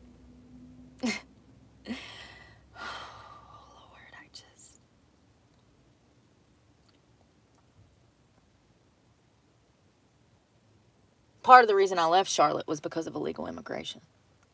Fun fact. So, you know, North Carolina operates like a democratic state, is my point. I was actually surprised that they flipped for Donald Trump. They sure as hell don't act like they voted for him. All y'all voted for him, and then y'all put some Democrat dipshit as governor, thinking things are going to get better. You signed your fate then when you picked that Democratic governor. You signed your meal ticket into poverty. Things are not going to get better in North Carolina because y'all have a Democratic governor. So y'all are going to reap what y'all sow. And I'll be up in the woods somewhere around a bunch of fucking Republicans with sense. The cities of North Carolina, Greensboro, Winston, Raleigh, Chapel Hill, Durham, Charlotte, it's all trash. Go get killed if you want to. You just sign your damn death warrant. Go get killed if you want to. They're shitholes. They're absolute shitholes that have been overran with illegal immigration. And that's the truth. And I personally know this because I've personally lived in all of those cities that I just told you about. And part of the reason I don't live in any of those cities is because there's a lack of police presence. There's a lack of help from police. And illegal immigration, illegal immigrants are put on a pedestal. It's crazy. Criminals. Actual criminals.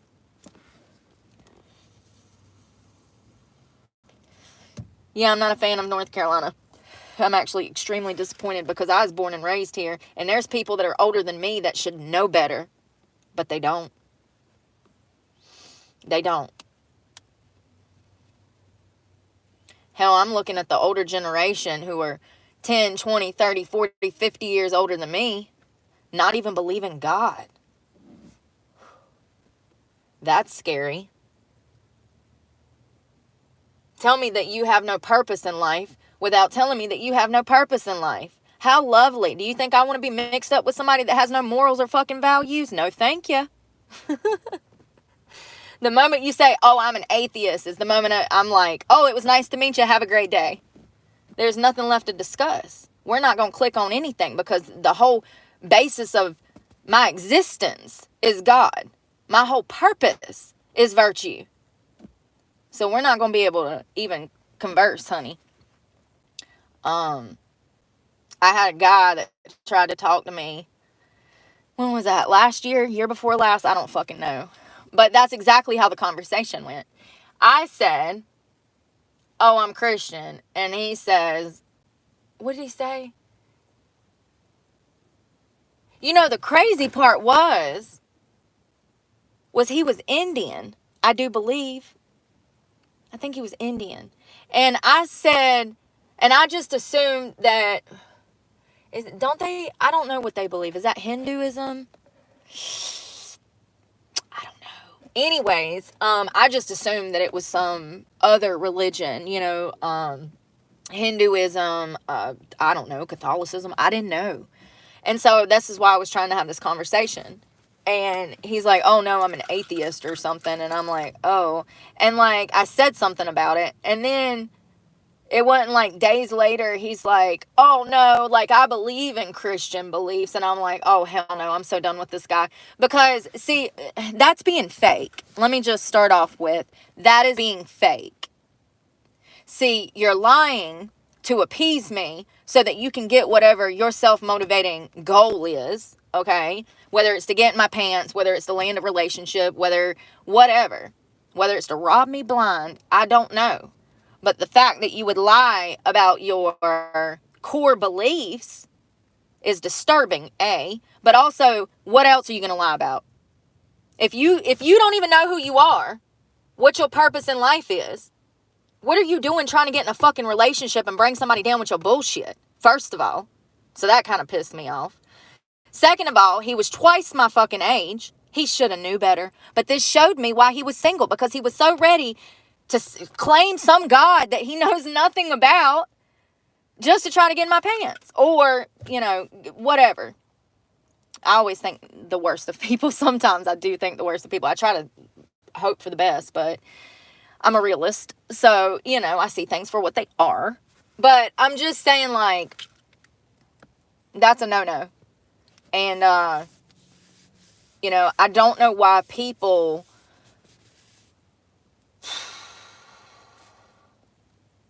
I don't know why people try to build something out of nothing. If you're getting with somebody and you're trying to talk to somebody and y'all ain't got nothing in fucking common, y'all are complete polar opposites, listen. Sometimes opposites do attract, but it's not in the moment. You should be planning for the future. How are things going to go down the road? What is this going to look like long term? If you're anything like me and you're thinking long term, because y'all know I don't do hookups. I'm not into hookup culture. I don't appreciate it. I think it's perversion, and I think that it is rotting people's minds and relationships. So anyways, if you're thinking about the long term, then you need to be preparing for such. Someone of my position, being a Christian, is not going to go be with somebody, I don't know, that's an open gay man that likes women sometimes, and he's part of the LGBTQ+, but he wants a wife on paper, but he wants to scream in behind my back. That relationship would never work. However, there are people out here left and right that jump into relationships exactly like I just said. It's like they're so desperate for human connection that they're just willing to take any and everything that's placed in front of them. They lower their standards. And when you lower your standards, you're actually inviting toxicity into your relationship. You're begging for it. You're like, I know we're polar opposites, Lord. I know that we're polar opposites and that, we're not going to get along. I know we're going to fight all the time, but please make him love me, Lord. Like, I don't understand. And I'm not giving great examples right now. And maybe I need to stew on this some more, go cook and come back to come up with a better example. But what I'm saying is people know when they first get with somebody whether or not it's going to be healthy. Well, maybe not. Maybe not. That's the problem, right? They're not intellectually inclined enough to realize that the relationship is going to be unstable, and they're so desperate for human connection that they just jump in. Then there's that. I guess people don't know. Well, I know, and I know better. You know what I mean? I'll be damned. And also, I've been presented with a problem since becoming homeless. It's like, remember when I tried to talk to that guy from the winery? My boss gave him my number, and he was like young and very cute guy. He, he's going to do well in life. He'll find him a wife someday. We were just not compatible, okay? He's too young for me. Not compatible. But my boss at the winery kept saying things like we needed each other. because I was living out of a car and he has a house. First of all, I don't know why people think that a girl like me couldn't just go shack up with some man in a house. First of all, I can assure you, if I was the type of girl that behaved that way, I would be in $1 million mansion right now, because I've been there and done that. My boss at the winery kept saying that I needed this guy and he needed me because I had a car, he didn't have a car, but he had a house and I didn't have a house. Absolutely not. Talk about a recipe for fucking toxic disaster. And I saw that from a mile away. And I saw that, you know, he kind of, his motives in life were completely opposite of mine. You know, his goals were different than mine. We were heading in two opposite fucking directions. He still wanted to party and drink and cut up and, you know, fuck off. And I understand that because he was in his 20s, but I am not. So thank God I'm mature enough to assess these types of situations, because that would have been a horrible fucking toxic relationship in itself. And I could see it coming from a mile away because he was already playing the manipulative, petty mind games. So, you know, this is why it's important to learn to love yourself. This is why it's important to get comfortable alone. This is why it's important to take time before you jump from relationship to relationship to relationship to relationship, because what you're really doing is you're stunting your emotional growth. Every time you jump into a toxic relationship, you are stunting your emotional growth. So you're not growing as a human, and you're sure as hell not learning anything from those failed relationships if you're not taking time to process what you've already fucking been through. And it's one of those things when you're processing a bad breakup, or you're processing and leaving in a toxic situation, there's a level of awareness that has to come with that for that to be productive. It's not just, oh, he did this to me, he did that to me, he did this to me. You have to stand back and say, oh, wow, maybe I shouldn't have cussed him out all the time. Maybe I shouldn't have did this. Maybe I was so wrong, you know, letting my emotions interfere with our relationship, and I was so wrong for being needy. And you have to take a step back and evaluate your side of the relationship. And if you're incapable of doing that, which most people are, then you're just going to jump into another relationship and it's going to be like the one before it. Because you're not growing, you're not developing, you're not maturing mentally, emotionally. And, you know, relationships,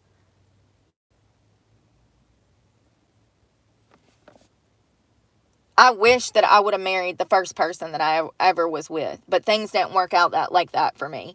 But relationships at this point in my life have become stepping stones towards the person that I'm supposed to marry. And so I don't want to have to keep going through the bad parts. You know what I mean? Relationships are not made for happiness. Fun fact, relationships are not made for happiness. That's not what a relationship is for. A marriage, a relationship, whatever you want to call it. It's not, those are not for happiness.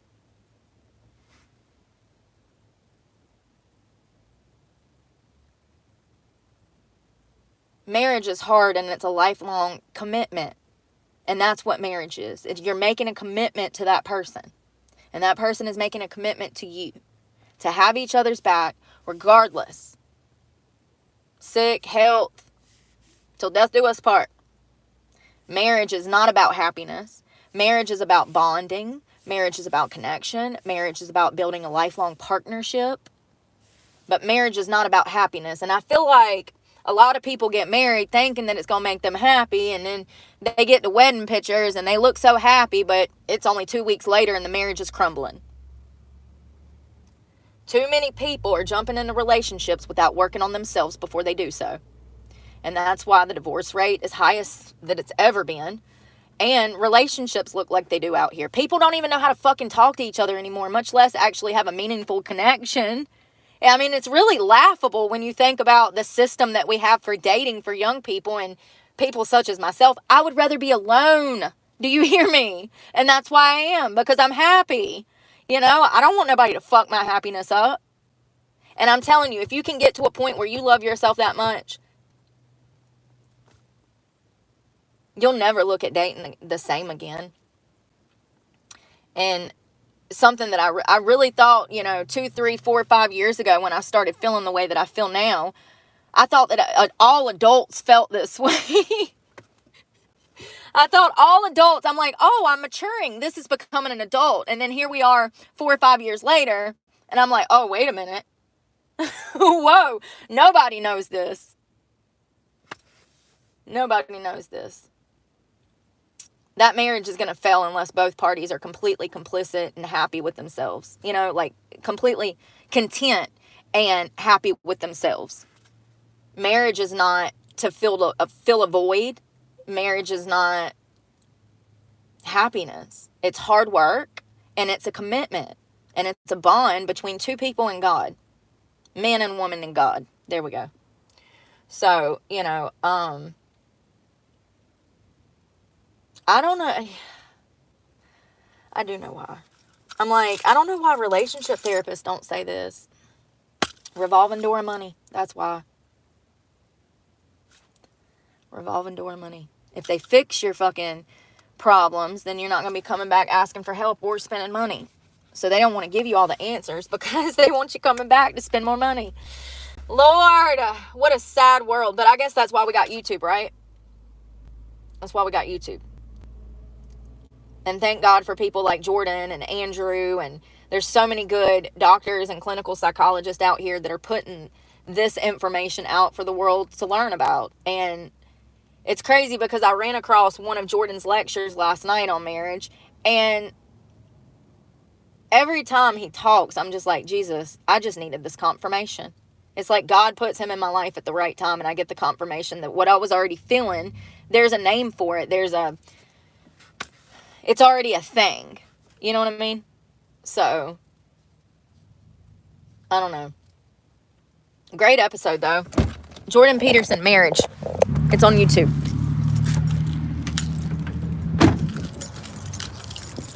Him and his wife, I think, got married in right out of high school or college.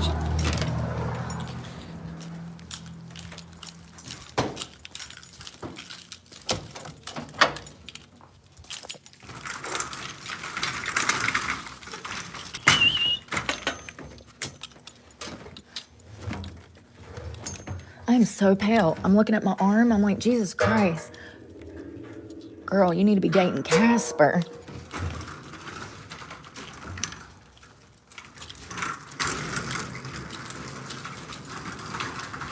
Hey, Trisha.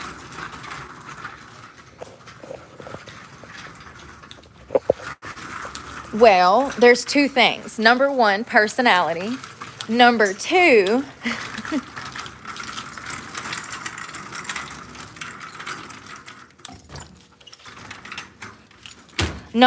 I can't find any intellectuals to hang out with, so I have to be my own. You know what I mean? Fuck. The few friends that I had here on YouTube have done gone missing because of bullying. Poor Kevin. I guess he just disappeared off. I guess the aliens damn abducted him. Laura, I guess she got abducted by aliens too. It's called a personality, but for real, it's kind of sad that I have to answer my own questions because sometimes I wonder, am I just on wavelength, or do I really just need to go to school for psychology? I was talking to somebody about that this morning. I was like, I really want to go to school for psychology. It's 15 years. It's 15 years. Bruh, I would be 60 years old. No, I'm joking. I'd be like, hey, Rebecca. I'd be 50 something years old getting out of psychology school. Medical school, yeah, because you got to get a PhD. I wish. Yeah, we need stuff like that here. They don't do that here. North Carolina's psychology department, clinical psychology department has plummeted. It took a nosedive. They are bought and paid for by the left. It's really sad because Chapel Hill used to be a good hospital, but they ruined it.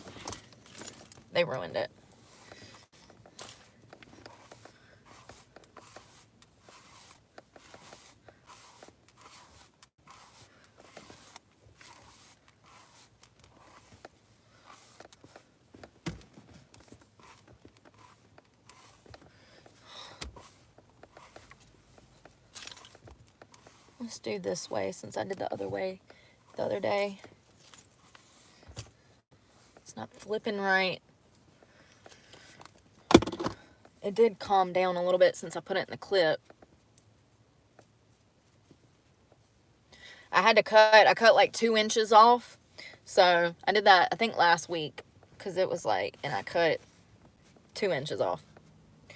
All the way around. I just trimmed up my layers. And cut my bangs a little shorter. I'm hungry, y'all. I gotta find more quarters to put in that thing. Because it's only got 16 minutes in it.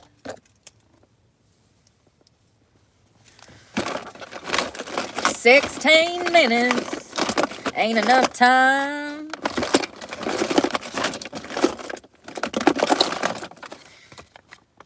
Let's see if that'll go in there.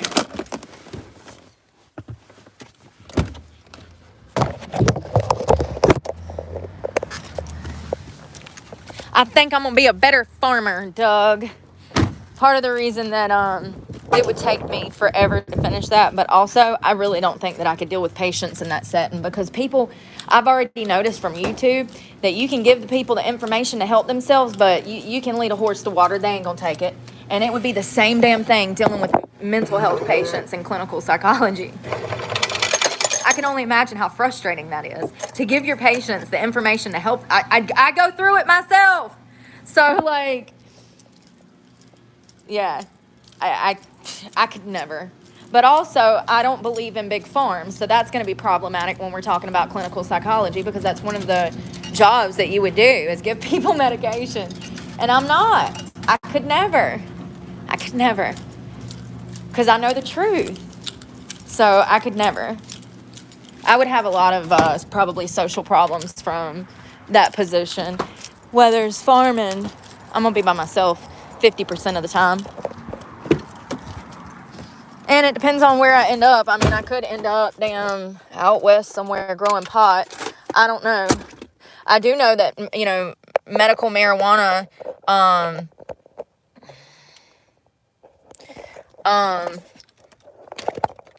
they're passing legislation to, like, have it here and stuff. So I don't know what that means for the future of cannabis, but I do think that that is a much better option than pharmaceutical medications.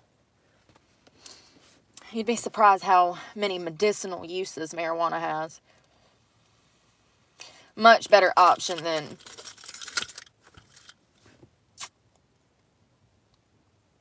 what's the word? Psycho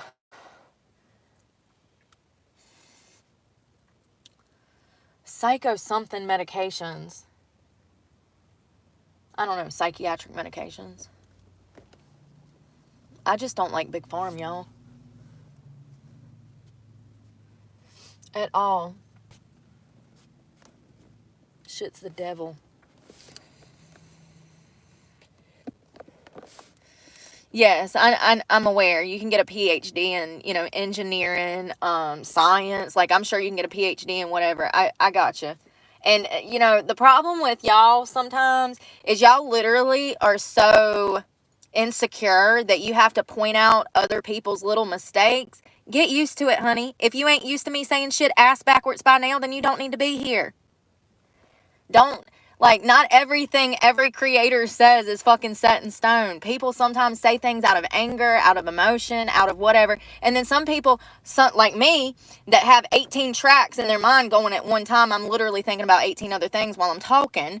It gets a little hard for people with ADHD to be precise and perfect all the time. That's another thing. And you know where that stems from? Insecurity. It's like, oh, I just got to point out something this person did wrong and be, petty. And it comes from insecurity, So something that I don't do is correct people a lot, because it ain't my fucking business. But something I've noticed is that a lot of people do it on here like it fucking matters. It's like, tell me that you're a hater without telling me you're a hater. Oh, God, y'all. You didn't trigger me. You're just annoying, and you do it every time you come on here. You're just a child. You didn't trigger me. I just wanted to say that because it's been on my mind. I think that it's very important to be clear that nothing is set in stone. Lots of people say shit. Look at all the shit Andrew Tate said. Look at all the shit that Candace has said. Look at all the shit that Ben has said. Look at all the shit that Brett has said. People say shit that we don't agree with. And it's always going to be like that. That's not really my business. I'm in the business of right and wrong by the Bible standards. So that's the difference between me and the rest of society. Which is crazy. Because I've always been like that. So it's just crazy that it's just crazy. That's all I'm going to say. But that goes to show how being a good person and having good moral standing and values, how you can get around people, places, and things, and it change your whole life path. And that's why I talk about these things. Because my parents said, you are who you hang around. And I thought that I didn't have to be who I hung around, but I turned in to who I was hanging around. You get it? You get it? Mom and Daddy was right. Maybe psychopharmacology. Yeah, that's big farm. That psychomeds, the damn uppers and downers and...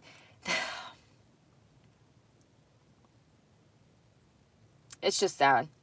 From the stimulants to the mood stabilizers to the SSRIs, I don't agree with any of it. They overprescribe medication. They overdiagnose things such as autism nowadays. And let me just tell you that half the fucking world has the tism. Everybody's down with the downs, okay? Like, seriously. They overdiagnose things in medicine specifically to enhance big farm sales.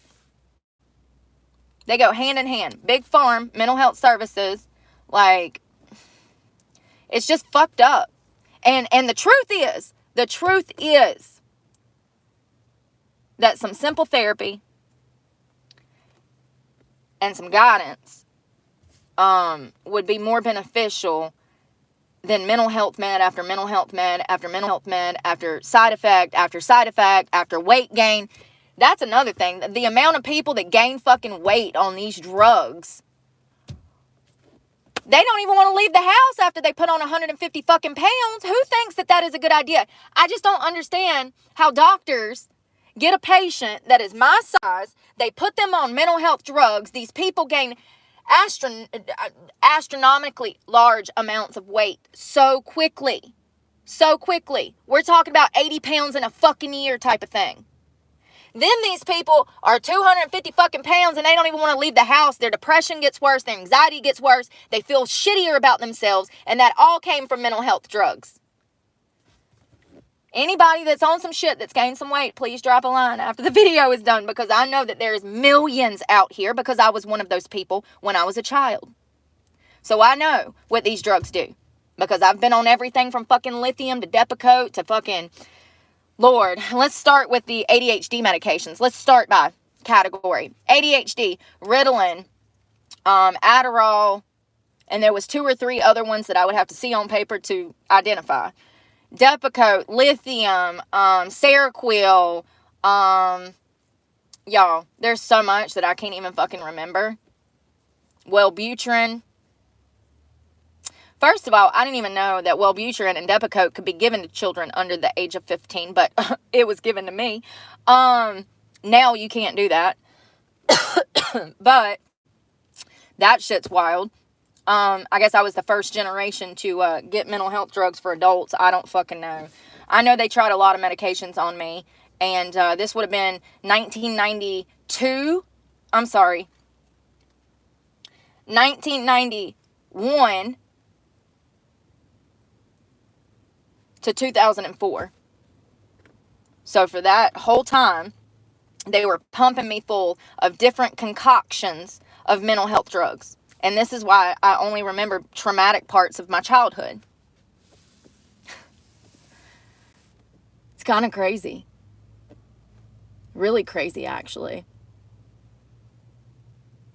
You know, when we're talking about a patient that maybe has like schizophrenia, that's where mental health drugs come into play. But, you know, when we're talking about things like BPD, anxiety, depression, ADHD, it's unnecessary to be using pharmaceuticals for that. There is non-pharmaceutical options, treatment that patients can have to help them deal with all of that. I do understand money. It's all about money. They want us all on drugs so they can make money off of all of us. And hell, half the country is already on them. So they're making money.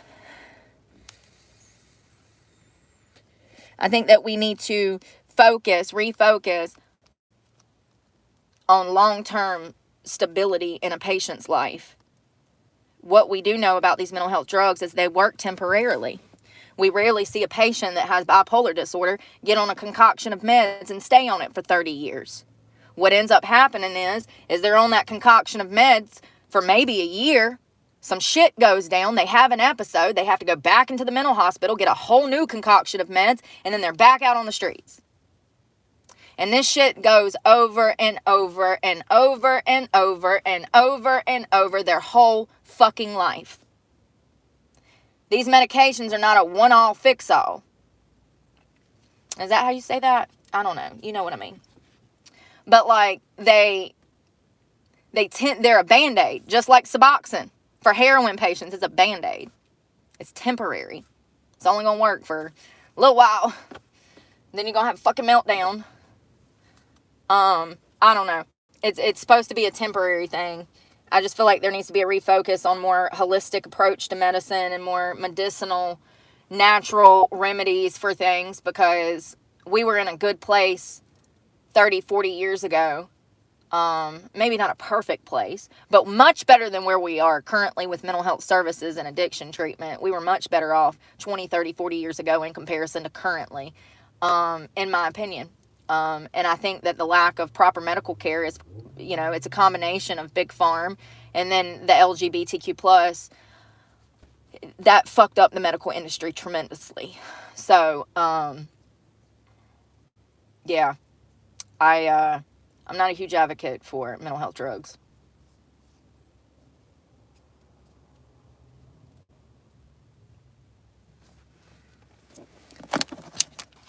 I'm sweating, y'all. It's hot already. Here, let's open the door. Sometimes get a little air in here. I didn't wash my sheet or my pillow because I didn't feel like I'm making my bed, if I'm just being honest. But we did wash it, my pillow this weekend, and then we washed my sheet before we left Wilmington. So it ain't been a week. It's been like 4 or 5 days since we washed that sheet.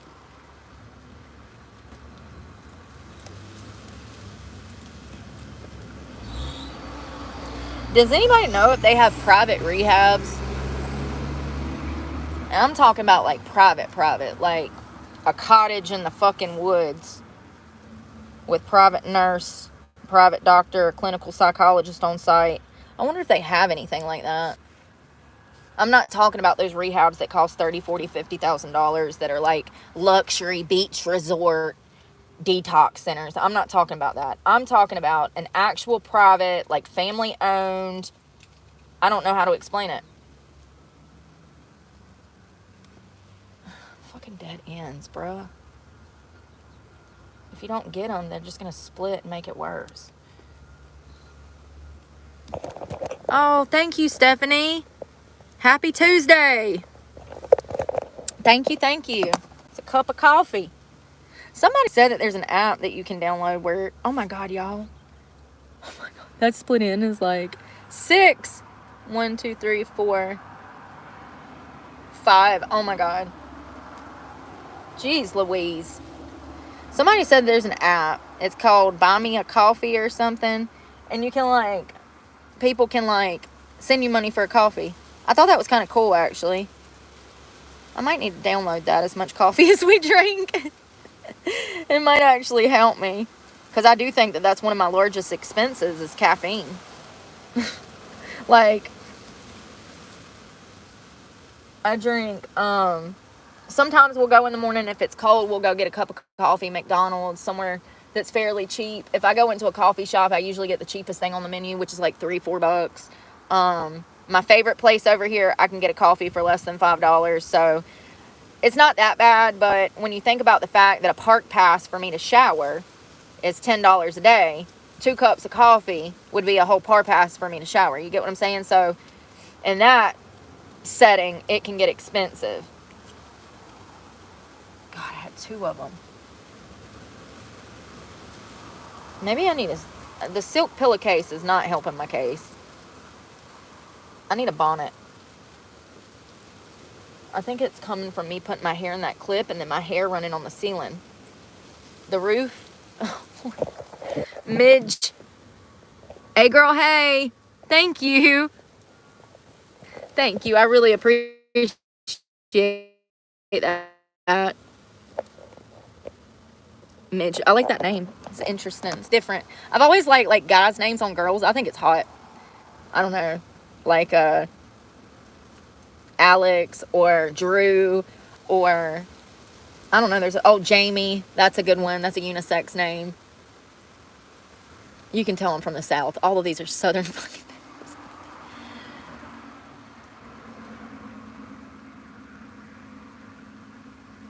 names. Jamie, Drew, Alex, get out there and milk them cows. It sounds so Southern. Thank you, thank you. You know, we don't even have a Starbucks out here. We have the Mad Bean, which is like a great coffee shop. They have the espresso machines and stuff. They'll make you anything that you need. They have matcha. I think they even have like frosted drinks. Frosted drinks. Blended like frappes. Frosted drinks.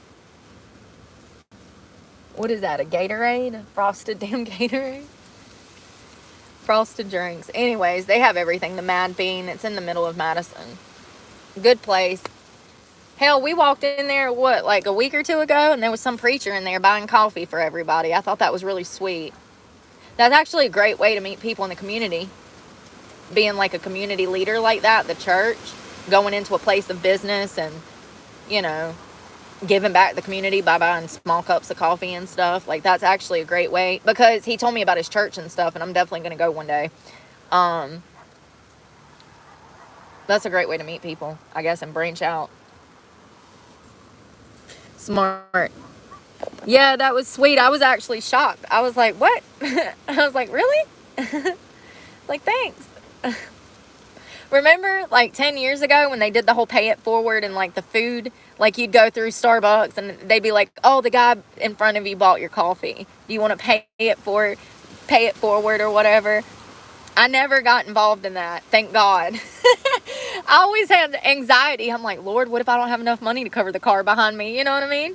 Like, what if they get a large frappe and I just got a double shot of espresso? I was expecting it to be $3, but their damn drink is $7. I don't know. I don't mind paying it forward if I got it. Y'all know I'm a tipper. I love to take care of people that are taking care of me. I got something in my eye, y'all. Eyelash? Eyelash, you lash? We all lashes? We all lose our lashes. Oh. I'm just grateful that I'm not out there. Thank you, ladies, again. Midge and Stephanie.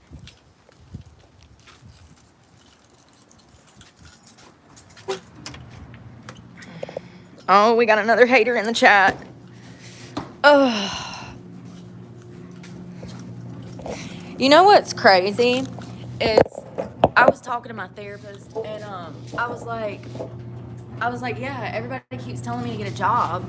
And I was like, it's really annoying. I said, girl, I've filled out almost 12,000 job applications. And she was like, well, you just need to keep telling everybody how hard it is, because nobody understands how hard it is for felons to find a job. Everybody. And I'm like, I know, girl, I know. That's why I keep putting it out there. But like, I have to have discussions with her about this, and she has to reinforce me to stay on track sometimes. Because people don't understand. Because people are not felons. I think I looked up, the percentage is like 3%. Or you know what? It might have been 1 to 3%. So when we're talking about the entire U.S. population, only 1 to 3% being felons, it's not, good, man. It's not good. thermals.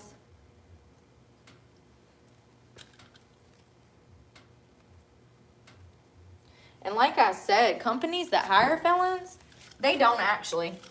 They say that they do, but they don't. They don't. And actually, I've asked before, oh, really?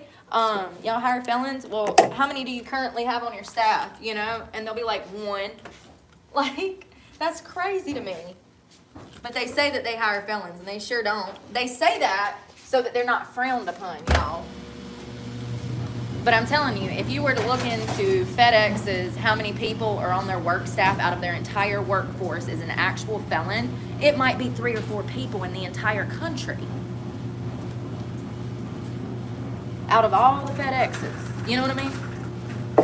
Very small percentage of companies that claim that they hire felons actually do. And the ones that they are employing are very low. We're talking like 1% of their entire workforce is felons.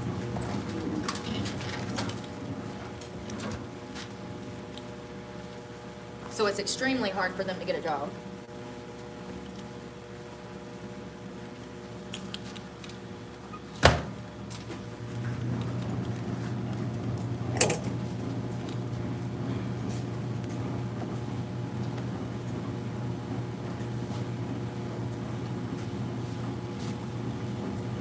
Well, we'll put these up for now. The other stuff is still dampened. Oh, God.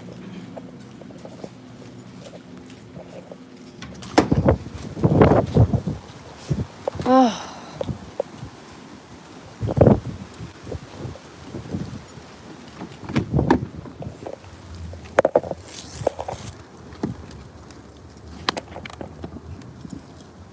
Ah, I'm dropping shit. Ah!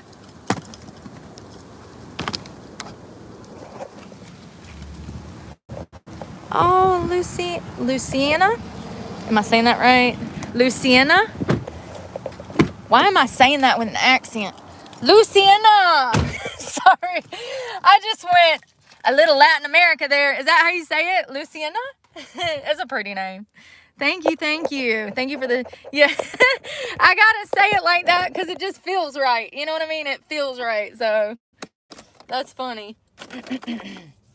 Feels right for sure. Thank you. Oh, damn, that's burnt.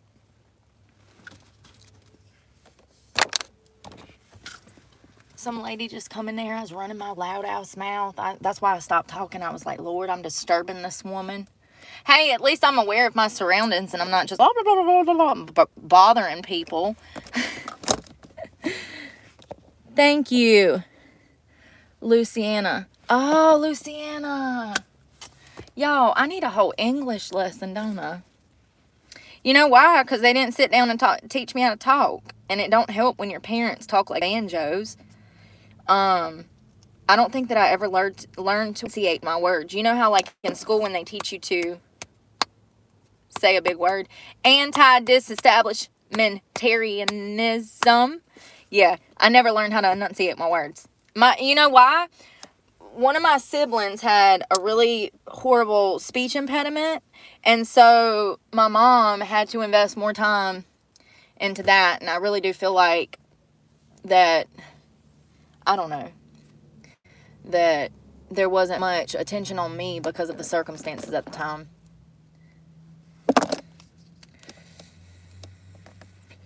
My hair is not doing right, y'all. I might have to try something. Y'all want to try some heatless curls? It's really aggravating me. I don't know why one day it looks great and then the next day it's like, nope, not today, girl. My hair is just like, F you. Haha, you thought it was going to look cute today? Psych, bitch. Gotcha, bitch. That's what my hair says. I get out the shower, I'm like, ooh, it's going to look nice. And then 20 minutes later, it's like, pff, and it looks like shit. And it's like, gotcha, bitch. You thought it was going to look cute, didn't you? Ha ha ha. I can hear my hair laughing at me. Like, it's not cute today. I took so much time and care. I shaved. I took an everything shower. I was in there for like an hour. And it's still not doing right. Damn it. I didn't get it tight enough. You got to get that. Do like a corn row. Is it roll or row? I don't know. Listen, they told me in high school and I still ain't figured it out. Because I said it wrong, and some girl was like, it ain't that. This is how you say it. And I'm like, oh, okay. Still don't know. Oh, Lord. Because they used to braid my hair and everything in school. That's crazy. It is. It's at the top somewhere. I think it's under Trump. I think it's under some political shit. Probably need to take that. I was thinking about rewriting my cover because it says just a girl that likes current events and talking about them. I thought about putting something else. I don't know. Something to deal with like recovery and like psychology and like, I don't know. I mean, I do love current events. Don't get me wrong. We're going to do some maybe news tomorrow. There's been so many cops arrested. There was almost 4 officers killed in High Point, which is right down the road from me. There's a whole lot of stuff that I've been keeping up with for the past 2 weeks that are news related that we'll probably talk about tomorrow. But yeah, I do love current events. I do love the news. When it comes to like stuff that's going down, I just want to know. Listen, I'm not a very nosy person, to be honest. I don't care what everybody got going on. Listen, I don't care. Seriously, I'm one of those people come up to me in the bar and start talking about other people. I will walk away. I don't care. I don't want to know, and I don't want to be mixed up in your damn drama. But when it comes to stupid people breaking the law, y'all, that is my bread and butter. I don't know what it is. I love laughing at like just crazy story news. I really do. That's my bread and butter. Anytime it's like Florida girl, Florida man, I'm like, oh yeah, this is going to be good. Oh, Lord. Why am I a felon? Well, why is anybody a felon? I'm joking. Oh, I was about to either turn into Jordan Peterson or Sheldon Cooper. I don't know. But why is anyone a felon? What makes us a felon? Are we bound by this world's laws? No, I'm joking. Listen, I fought 2 girls. They fought me, and I fought back, and it went south, and they had to be flighted to the hospital, and I went to the jail. The SBI picked me up, and yeah, so it was a pretty bad situation. I actually have 3 felonies. I have 2 assault with a deadly weapon charges, which were reduced from attempted murder charges. Thank God. And then I have a possession of heroin charge. Those are the only felonies I have on my record. Everything else is misdemeanors, and I haven't had a criminal charge since 2018. So I've been doing pretty good. It's been a hard 7, 8, 9 years, 7, something like that. You know what I mean? It's been rough trying to get back on track. And matter of fact, the harder you try to do the right things, the more society fights you on that. And it shouldn't be that way. Anybody that wants to try should be able to try. But time and time again, I've hit multiple walls where society has put me back in a box and forced me back into survival mode. And it's like, how many years do I have to prove myself, stay clean, stay out of jail for me to just be employed now? I don't know. You know, it's a combination of things why I can't find a job. Number one, I'm a felon. That does not help. I had a better chance at finding a job before 2020 than I'm going to have today because of the job market. That's another key factor. The job market is on a decline, okay? We have people out here that have degrees that cannot find jobs. We don't have enough jobs for as many people as we have. Companies have been laying off. Businesses are going out of business. Tons of businesses are filing for Chapter 11, which is bankruptcy. So they're laying people off. If we have more people getting fired and laid off than we have new jobs opening up, which is the case, then there's no positions to be filled, which means that unemployment is going to continue to spike, which is what we see. So it's literally the worst time for me to quit stripping. It's kind of my own fault. But I don't feel like it is. I feel like if I would have stayed in that lifestyle, I would have either A, ended up back on drugs, B, ended up killing somebody, drinking and driving, or C, been killed in the club while on my shift. It was one of those things where it gotten so bad that I mentally, physically, and emotionally cannot handle even being in that environment. Because that's not who I am. That's who I was forced to be to pay off a debt trap. So, you know,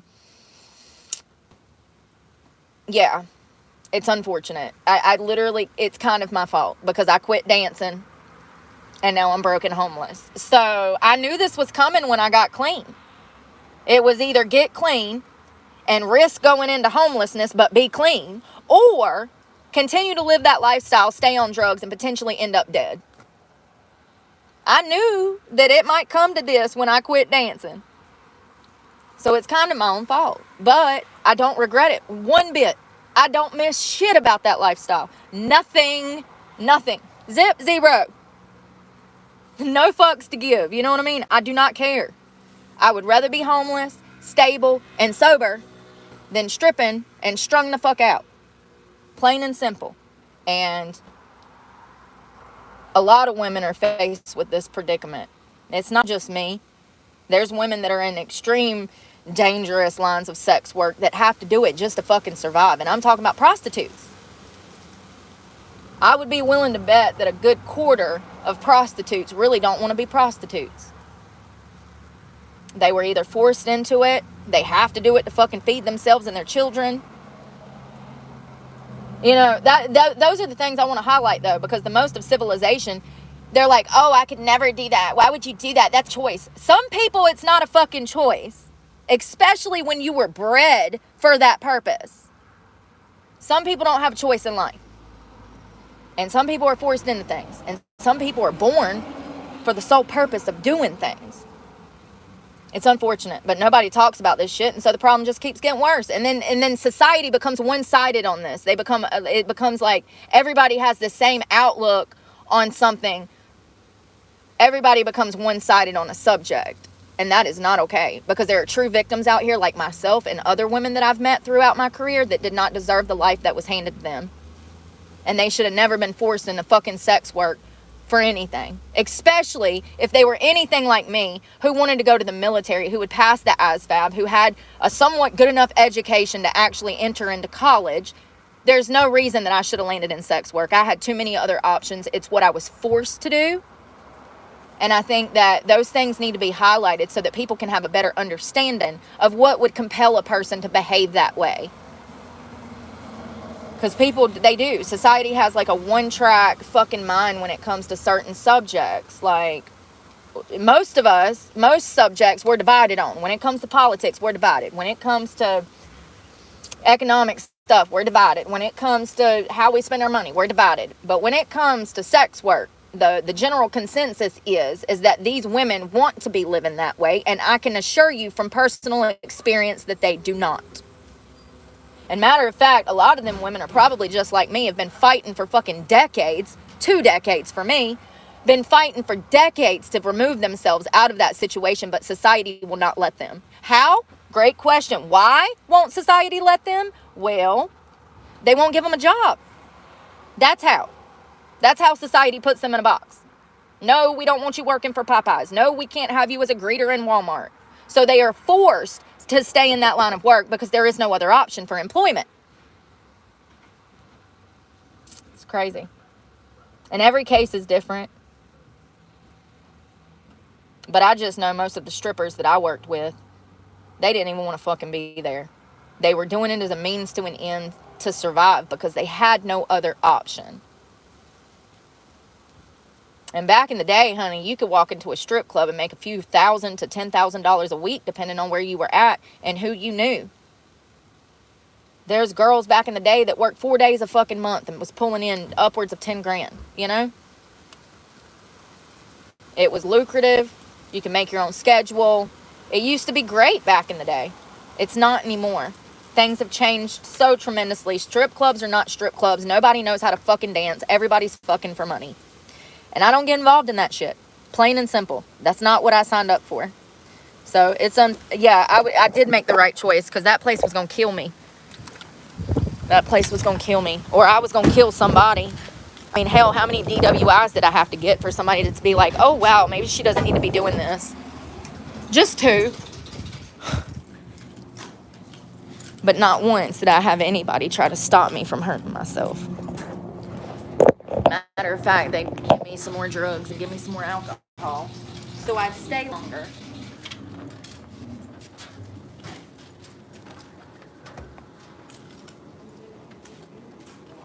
It's just crazy how people can say, oh, she wants to be doing that, or she wants to be living like that. Even when it comes to like girls that are in the clubs that do drugs, they don't listen. They're doing the drugs to deal with what work they're doing, first of all. But also, it's a cycle. It's a cycle. Just like abuse comes in cycles, self-abuse comes in cycles. I'm just glad that I broke the cycle.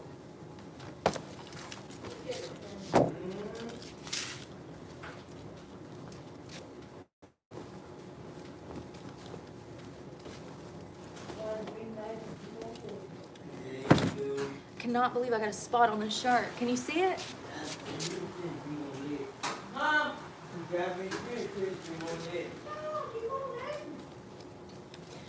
Maybe a cap of bleach will take it out. Maybe if I just like put a cap in there.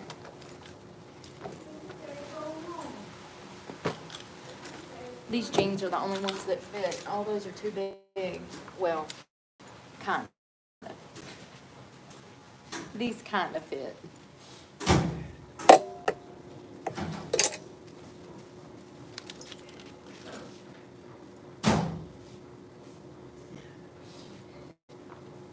do I have 3? Oh, there they go.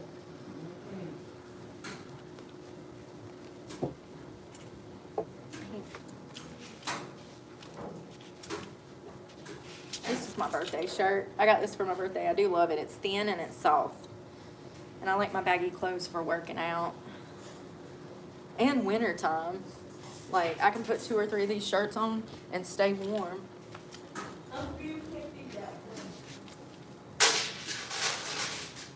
I still can't believe this outfit was $60 from Walmart. I think the pants were like $30 and then the top was $30. It was 2 separate pieces and they were quite expensive, which is kind of crazy to pay that much for an outfit, but I've had it for like 4 or 5 years, so it was worth the money. It's warm and it's cute. You can look like you tried but still be comfortable.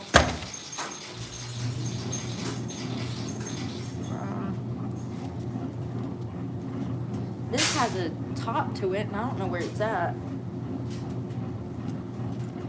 I do like that Carrie Underwood brand from Dick's, but that stuff is expensive too. I think it's called like Cali or something. It's Carrie Underwood's sports athletic wear. Calalea? Good stuff. I've had these for like 3-4 years. They still look great. The sweatshirt looks even better. So it's made out of good quality is my point. The material. Just running that Carhartt to the last minute. Oh, I need to eat. You know why I get anxiety about eating? Because everything is so expensive. And it's like, where do I go to not spend $15 for lunch? It gives me anxiety, and so I just end up driving in circles and being indecisive.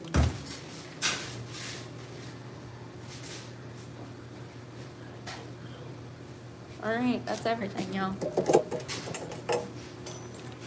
Put these up. Oh, I'm dropping socks. Dropping my socks. Oh, drop it like it's hot. Dropping my socks.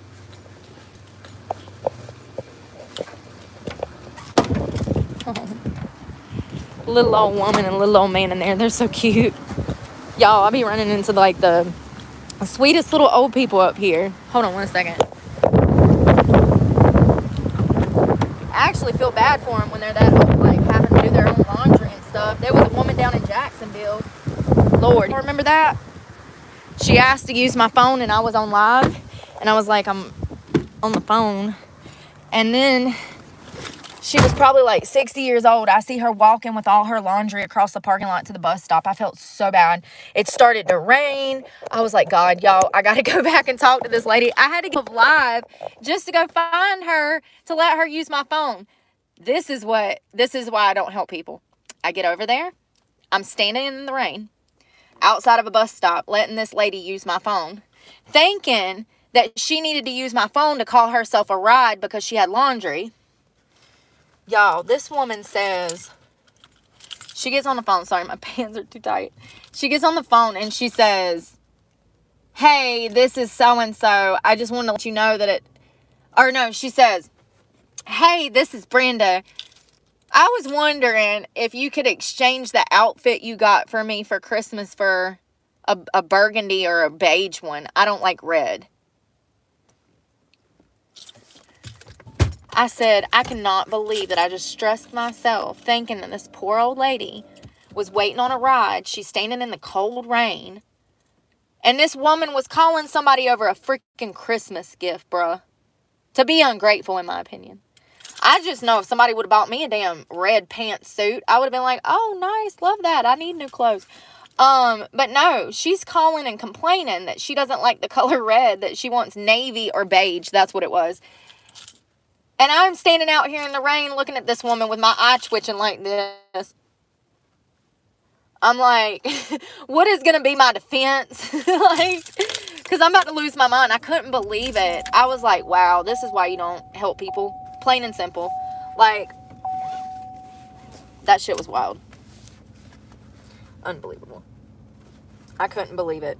I really thought she needed to use the phone for something more important. And oh, Lord. No, not at all. She just wanted to complain that she didn't like her Christmas gift. Can you believe that shit? And I'm just sitting here like, damn, bitch, I didn't even get a Christmas gift, you ungrateful heifer. Maybe that's why you're taking the damn bus right now. You know? I mean, for real, sometimes you have to look at people's situations and address if they put themselves there.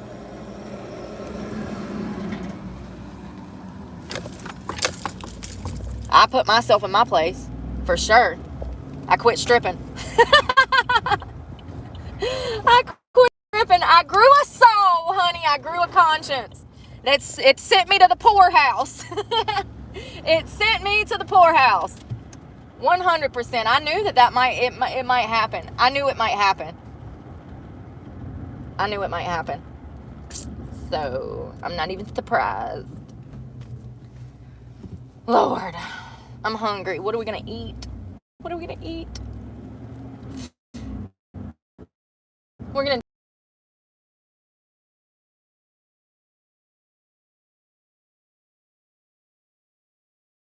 cook. I want to cook steak. That's enough to buy a steak, though. Let's go see what Food Line's got. Maybe they got me a little damn $4 steak. Sometimes they do. Food Line, actually, I can get good meats there for cheap prices. Walmart is not a good option for single people if you're living out of your car and you're going to be like doing stealth life, van life. Walmart is not a good option for single people. Now, if you're van lifing with your significant, Walmart is a better option. But I don't like their hamburger meat. And you know, it's crazy because I used to eat that shit all the time. And then I dated somebody that didn't like the Walmart hamburger. And now I can't eat the Walmart hamburger. How do I get hit with your affliction? And I didn't even have that affliction before I met you. Why are you rubbing off on me like that? You know what I mean? Where'd that come from? Now all of a sudden I can't eat the damn hamburger out the damn plastic tubes. Thank you. I loved it before I met you.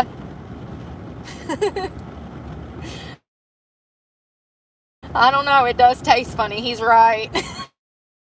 He was right. That should be off. Every time I get it, I'm like, I don't know about this. Oh, the Chinese place is open. Shut the front door. All right, we ain't cooking. We're getting Chinese. I can afford it. I got $13.45. And if I round up doing my girl math, I got $13.50. Girl math. Oh, God. Yeah, I don't know what it is about hamburger lately, but I think the cow's got the mad disease. Well, the chicken got the bird flu. Damn. Liverwurst will damn kill you with listeria. Nothing's safe. Nothing's safe. Butt Mitch is back. Hey, Andrea. How are you doing? I figured you were working, girl. Monday, or Tuesday. Figured you were working. How are y'all doing? How are you doing? Walmart sucks. It makes me angry to go in Walmart. People are like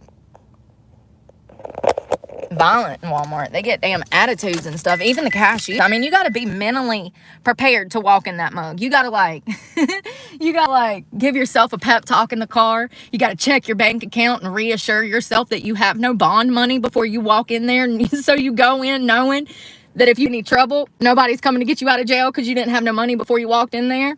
It's one of those that I have to mentally prepare and like make a plan. And I've noticed if I'm on live, I forget everything. I don't remember nothing. It's not good for me to be on live in Walmart. I get tracked. Yeah, you gotta mentally like have a spiritual awakening before you walk into Walmart. I saw somebody post that. Oh Lord. Oh God, what did it say, Brooke? It said something about the Holy Spirit. You need the Holy Spirit to walk through Walmart nowadays. This lady just heard me and started laughing. Some lady out there heard me. Hey, thank you. That's funny. Music.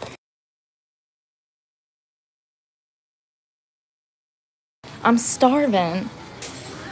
I'm getting some food real quick.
Thank you. Have a great day. Oh, thank you. I'm a mess. That lady heard me talking about Walmart and she started laughing. And then I come back out and she's like, you look cute. I was like, oh God, thank you. I feel like I need the Holy Spirit to get me ready today. I gotta down, put the food back there and then put the... Oh, no.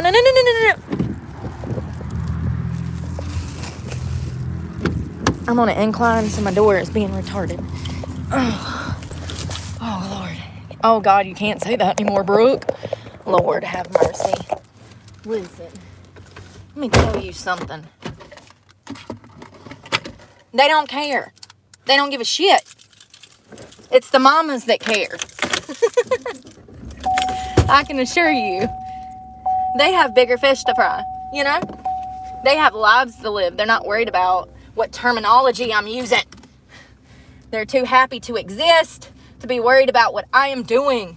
It's the mothers. It's the mothers. I don't want to eat this in the parking lot. It feels disrespectful when I could have just got a table.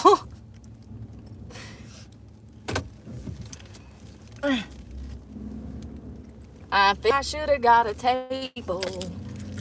Oh, God, it's hot. 72 by 2 o'clock.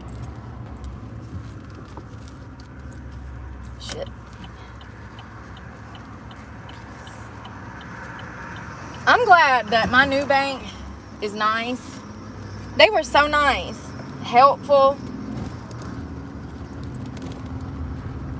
I don't know why damn First Citizens couldn't be like that. They some damn scam artists.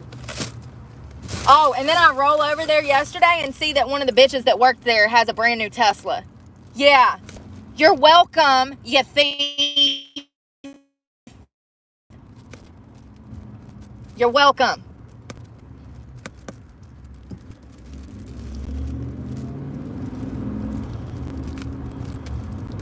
Yeah, if I was going to go to jail, that would have been the day that I went up in the bank. I wanted to rip that bitch's face off, especially knowing that they were blatantly stealing money out of my fucking bank accounts. And I know I sound crazy, but I can assure you that there are multiple lawsuits pending for the exact same problem that I had with the very bank that I'm speaking of. They've been doing it for years. They charge overdraft fees for shit that shouldn't have been overdraft. They hold fucking cash, which should clear immediately, and it takes a week for cash to clear. That's a scam. Send your account into overdraft, and then they fucking collect fees and additional money. All because of a mistake that they made. It's not right. Stealing my damn money. She got damn one of the worst cars on the fucking road. Who wants to tell her? I said, oh, a Tesla. Okay. I was like, well, I helped pay for that. I fucking hate that bank. The one here in Madison, it's the same bitches that have been working there for like forever. And they're professional scam artists. I ought to call the Better Business Bureau and report them because I have evidence of everything I'm talking about. Matter of fact, several times, First Citizens reimbursed me the money because they know that it was stolen by the bank employees. But instead of firing those employees, they just reimburse the money and worry about it later.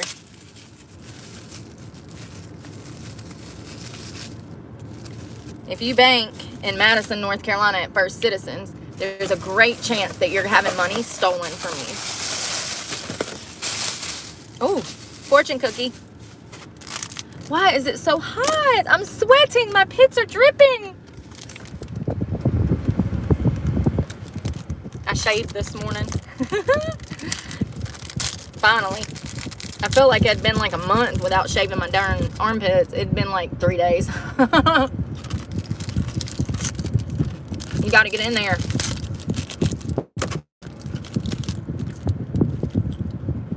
August will be a month of prosperity. Why August? You couldn't make it February. I'm broke now. Or does it say prosperity? What do you mean?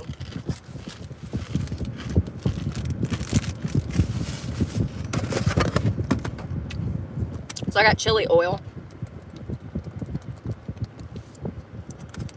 This was $4.50. $4.50. And I think actually it might have been like $4.25. I can't remember. I know she said 4 and some change. I don't know how spicy this is.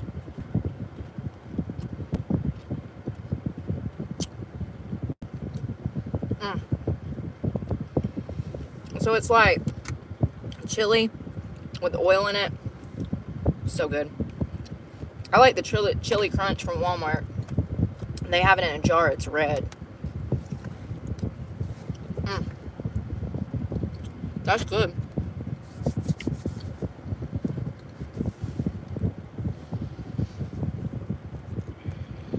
They also had a bunch of lawsuits. It's crazy to me. I just think that when we catch them doing shady shit, everybody should quit dealing with them and send them out of business. You know, like Bud Light, when they did that damn Dylan Mulvaney bullcrap, everybody damn stopped buying Bud Light and the damn stock plummeted.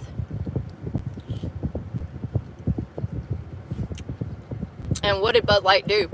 They changed their tune real quick. The banks would do the same thing if we stopped banking with them.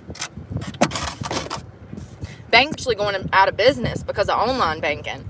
So First Citizens is lucky to still have a leg in the game, if we're being honest, because everybody is switching to online banking. We don't need those types of banks anymore. We have digital banking, you know? So the fact that those branches are even still open is a miracle in itself.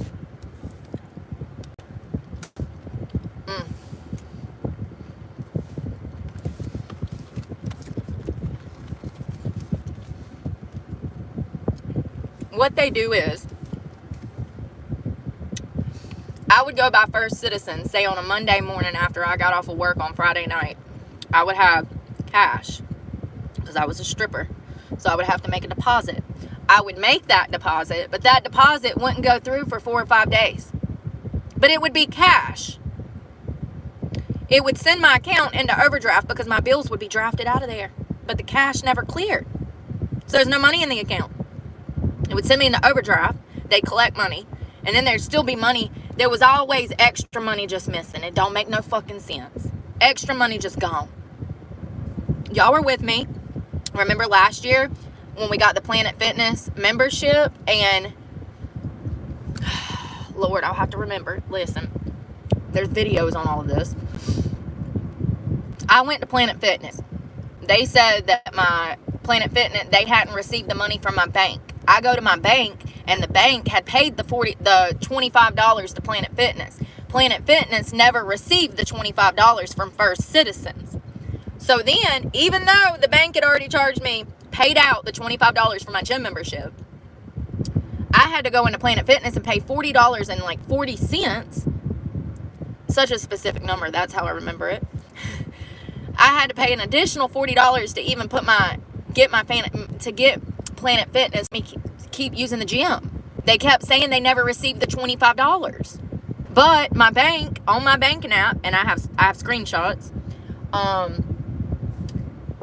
you know, honestly, that's one of those things. You sue a corporation like First Citizens and you've got financial records like I do, they're going to settle at court. And that might be an option for me later on down the road, because it was 58 instances where they stole money from me in a 4-year period of time. I have records of all of it. So 58 times they stole from me before I finally stopped that account. And we're talking about cash deposits that took weeks sometimes. I had it take almost 2 weeks one time for a $1,000 cash deposit to clear.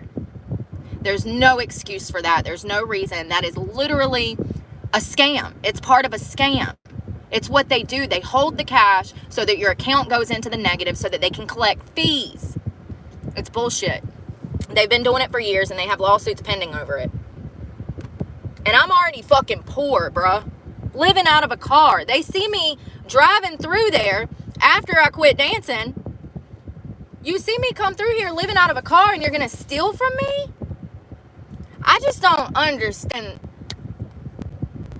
I guess evil is evil, and if you're a thief, then you'll steal anybody, right? I don't know. I'm not a thief. So I don't know how those things work. It's just really hard for me to believe that you could be that evil that you would steal from somebody who literally has nothing and put them in a position as to which they can't even wash their ass, bro. That whole debacle cost me over $70. And I don't even know how I held it together when I went into that bank that day, because them bitches are grimy. I'm glad. Did I put a camera in their face? I think I did. Good. Good. Evil. Evil bitches.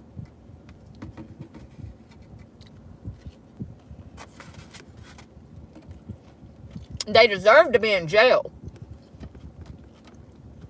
That's a federal offense, right? Pretty sure that's a felony.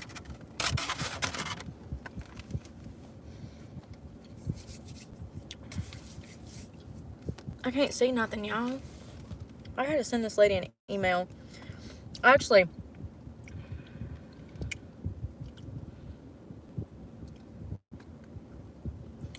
Oh, yay!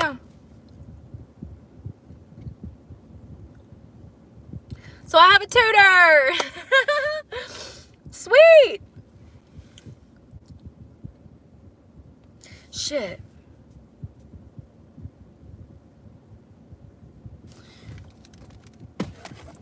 Am I going in or...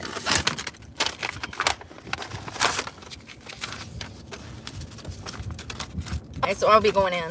So this tutoring thing, I'll have to go to campus for that. It's like a few days a week, so that's pretty cool. I need it.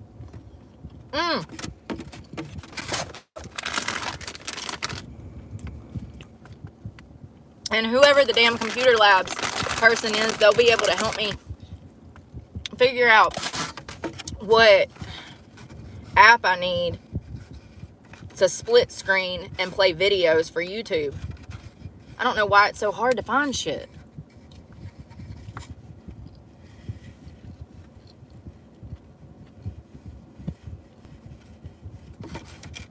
I want one more good bite with chili, and then I'm gonna break because that chili is so good, y'all. It ain't too spicy, but it's good.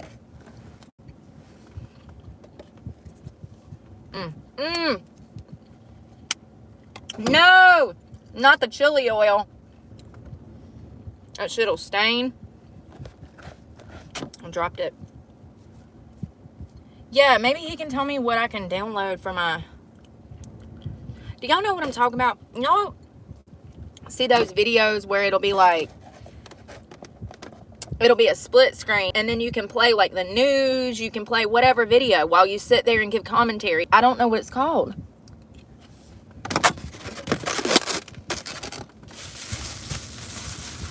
Google told me 5 different things. I downloaded all 5 and none of them were it. So I don't know what I need to, what's like, I'm probably gonna have to buy an app or something, you know? It's like a tool.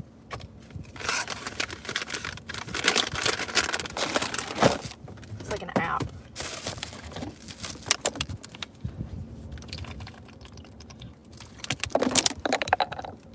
Let's see.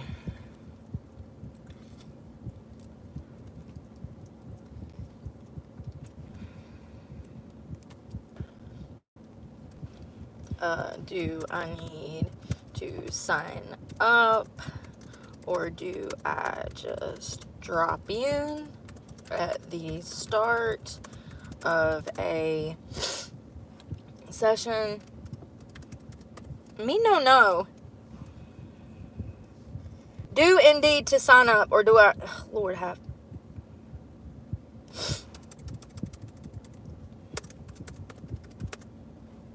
Oh my God.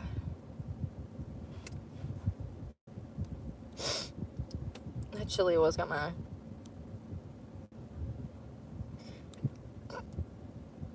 Okay. She's got my nose running, y'all. Can't breathe. Ugh. Well, we got laundry done. We ate some food. Reply. Oh, I already replied. Shit.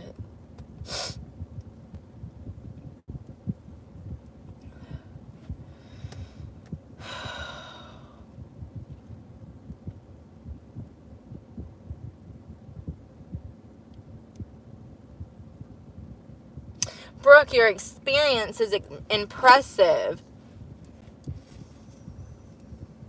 Absolutely not.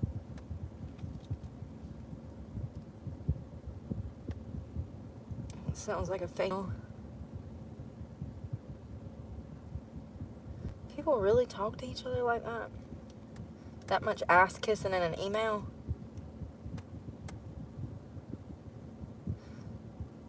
I'm like, hey, I saw you were qualified. Do you want the fucking job?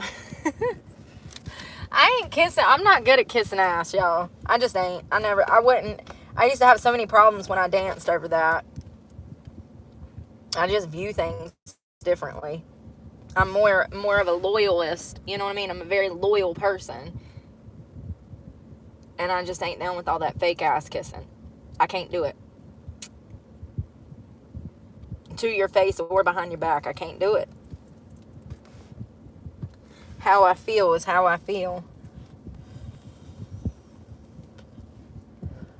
But I think that that's part of being acceptable, you know, like having the agreeableness in you.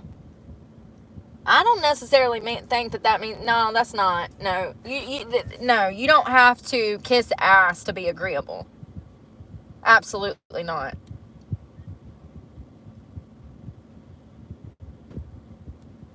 I mean, I'm sure that if you can kiss ass, then it will help you with your agreeableness. But you can be agreeable and still have your own opinion.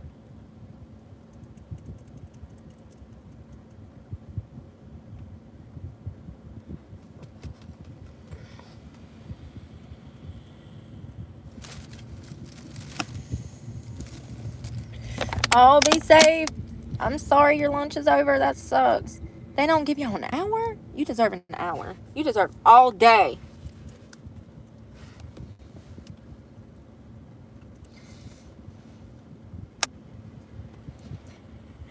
Well, don't go eat eggs at the Waffle House because it's going to be damn $5 an egg. It's a 50-cent surcharge for eggs at the Waffle House. Because of the bird flu, everybody's eggs are expensive. Oh my God, get this. The Waffle House serves around 272 million eggs per year, making it the chain's most ordered item, surpassing hash browns. Hash browns, they sell 153 million servings of hash browns every year. And waffles, they serve 124 million servings per year. That is crazy. The average price of eggs in December was $4.15, a roughly 14% increase from the previous month. The annual rolling price is $3.17. Yeah, well, ain't they like $5 a carton now? They was $7 down at the Dollar General. Well, that's because they have to. Everything's more expensive in the Dollar General in certain areas. The one down there, it's in the middle of nowhere, so their products are going to be more expensive because it's costing more to get the product out there. So, you know, that I get. But $7 a carton.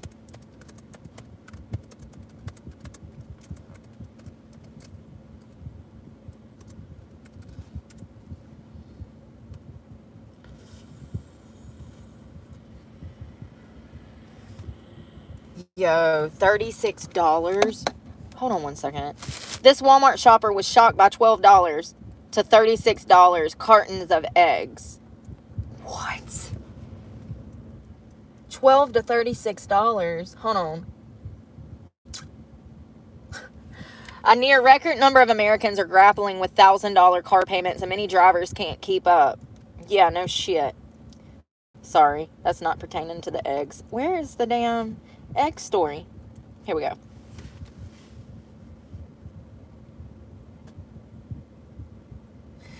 Listen, this is a spokesperson for Walmart named Tommy. Tommy, you're a piece of shit. He says, quote, just for the record, we don't have a shortage of eggs at our Walmart because of the bird flu. Then why the fuck are the eggs $36, Tommy? Way to tell on yourself, you scammer. But that doesn't mean that customers are getting a break on prices. He zooms in on an 18-count carton with a jaw-dropping price tag. This 18 count of eggs for $12 freaking dollars. 60 eggs is $36. But there's no egg shortage, so why would Walmart raise their prices if they're not short on eggs? Oh, that's right. They just want to take advantage of a shitty situation. That's right. They're just like the Biden administration with COVID vaccines, in my opinion. So, that's fucked up. Y'all, we probably need to boycott Walmart. So what, we gonna do Walmart Wednesday, Taco Bell Tuesday, McDonald's Monday. Oh, where else? Where else? Where am I missing? We gotta boycott these people, y'all. I'm for real. Nobody go shopping at damn Walmart on Wednesday. I wish we could get everybody on board.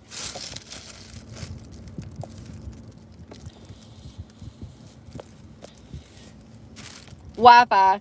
I wish we could get everybody on board, you know, to do that. Seriously. Because they were all cage-free eggs. Lord.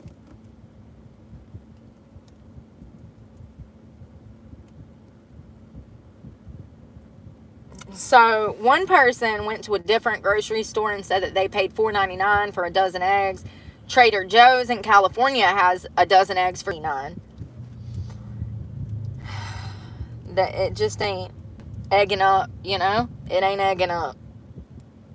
Egg prices fluctuate by store and location, but they have also been climbing steadily. According to the Bureau of Statistics, the average price for a dozen grade A large eggs was $4.14 in December, up $2.50 in December of 23. That's a staggering 65% increase in just less than a year.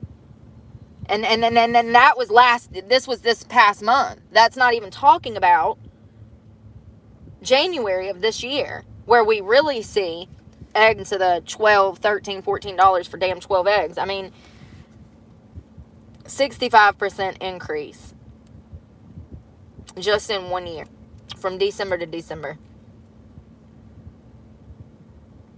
So wholesale prices for graded loose eggs have also surged. In January, the U.S. Department of Agriculture, the USDA, highlighted that concerns over ongoing outbreak highly pathogenic avian influenza. Lord, I have no idea what I'm saying right now, y'all. The fucking bird flu, brah. The bird flu. Ain't that the bird flu?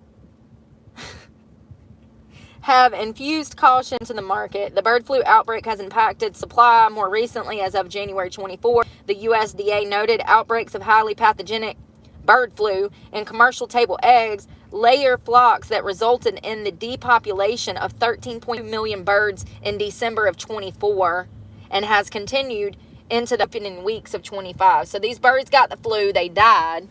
They're trying to control this shit, confine it. And this is causing the price to go up. But Walmart's over here. Tommy said there's no shortage on eggs. Tommy said Walmart ain't got no shortage of eggs.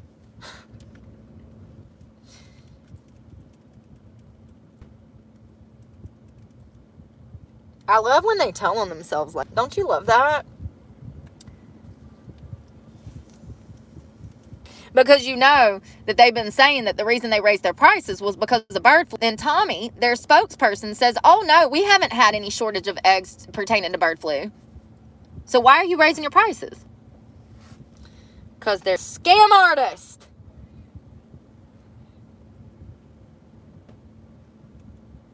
Ooh, McDonald's Shamrock Shake returns. Ooh. Yo, I gotta go. I gotta make some phone calls before talk at 2. That food done got me lazy. Brush my teeth, use the bathroom, put some makeup on, maybe change my clothes.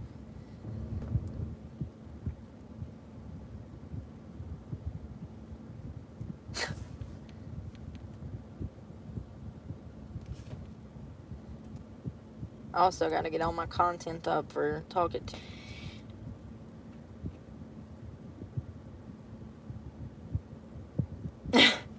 Well, thank you to El Salvador. Y'all out here doing work.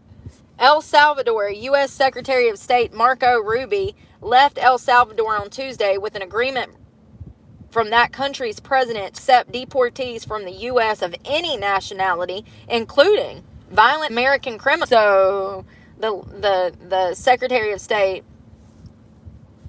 the leader of El Salvador, has said, we'll take everybody of any nationality, including violent American criminals who are incarcerated in the United States. That's a great idea. Let's send them to El Salvador. All the child killers and actual child abusers, let's send all of them to El Salvador. All the rapists and murderers, why don't we just send them to El Salvador? Shit. We ain't got the tax money for all this shit. Send them all. Dump our prison system in that door like they did to us. How about that? Oh, that was Venezuela, wasn't it? Yeah, I think that was Venezuela. But still, it don't make it no better. That's a great idea. I love that. It looks like that El Salvador offered the United States of America the opportunity to outsource of its prison system. Okay, now I'm thinking outside the box. That's a deterrent. No, man, you don't want to break into that car. You don't want to be sent to El Salvador. You know how bad it is. You know what I mean? Shit. I mean, and honestly, I see what he's trying to do here, and it'll never end. El Salvador is just as corrupt as Venezuela and Mexico. So, they have high levels of corruption in their own government. Shit, just like we do. Whew, yeah, that'll never happen, but I see what he's trying to do here. So he said that his country would accept convicted criminals and would charge a fee that would be relatively low for the U.S. but significant for the U.S., making our entire prison system sustainable. So it sounds like he's trying to come up with some plan to be subcontracted through the United States. Is that the right word? Something like that. Subcontracted through the United States to run a prison system in Venezuelan for American prisoners. Not a bad idea. I like the outside the box. I like being outside the box, thinking outside the box. I mean, honestly, think of great it would be if Mexico, Venezuela, all of the South American countries and stuff, imagine if they had the same system we had here along with Canada, how awesome it would be for us to be able to just go to North and South America without, and into Canada without any questions. It'd be great. I wish in a perfect world, Mexico and Canada become us. That would be lovely. That would be lovely. I don't foresee that happening. It would definitely help out Mexico more than it would ever help out us, South America and Mexico, but than it would ever help out us. But I see what he was trying to do. Hell, I'm not against sending death row inmates, though. I'm not opposed to sending death row inmates and actual child abusers and killers. So it looks like El Salvador has been under emergency since March of 22, when the country's powerful street gangs went on a rampage. More than 83,000 people. Hold on. Oh, wow.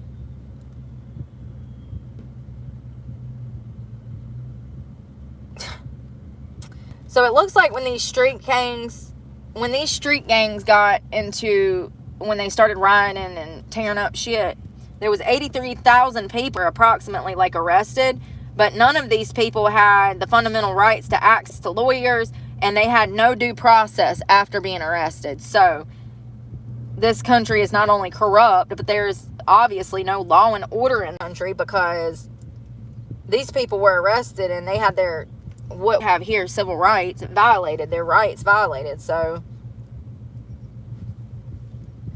this is the guy that's opening up that prison that I told y'all about. It's going to house 40,000 people. It's going to be in El Salvador. It looks like they did open it. They only serve their prisoners 1 meal a day.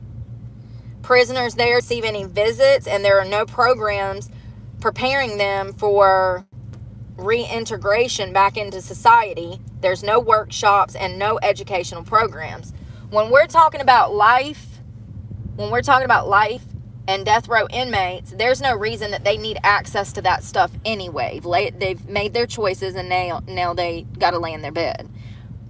I don't believe that death row and life inmates should be anywhere near the same population of inmates that are going to reintegrate back into society. Those two types of inmates need different levels of attention and care while incarcerated.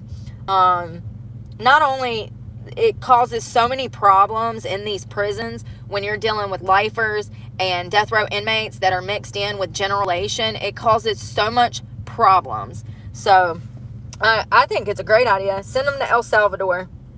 1 meal a day, I'm down. You look at most prison inmates, they're all fucking obese anyways. They ain't starving. They'll be fine. And most of those people that are in cell are extreme, dangerous criminals. They've harmed children, women. They deserve to be there. And as long as they're getting 1 meal a day, they'll live. Well, I'm gonna run, y'all. I gotta get my life together. I feel so discombobulated. I'm ovulating and my butt hurts from working out. And like, I just feel, you ever like, just don't feel like yourself sometimes? You're just like, just feel a little off mentally. That's how I feel today. That's how I feel. So I'm gonna try to get myself together and pull up my research for Talk It To, and we'll talk this afternoon. That food's so good, y'all. If you're ever in the Madison area, I would highly recommend Golden Dragon. I think that's the name of it. It's literally one of the best Chinese places this side of North Carolina. And that's out of Greensboro, Winston. Like, I can't even get good Chinese food like that in Raleigh. That food is like 10 out of 10. It's really the bomb. But she's been open for like 20 fucking years. So that's why, you know? Your product, the product supported the... But we're going to talk this afternoon, and I hope y'all have a good afternoon. I'm going to try to come to life. I feel sleepy now that I ate that food. Y'all be safe, and I'll see y'all soon. Bye.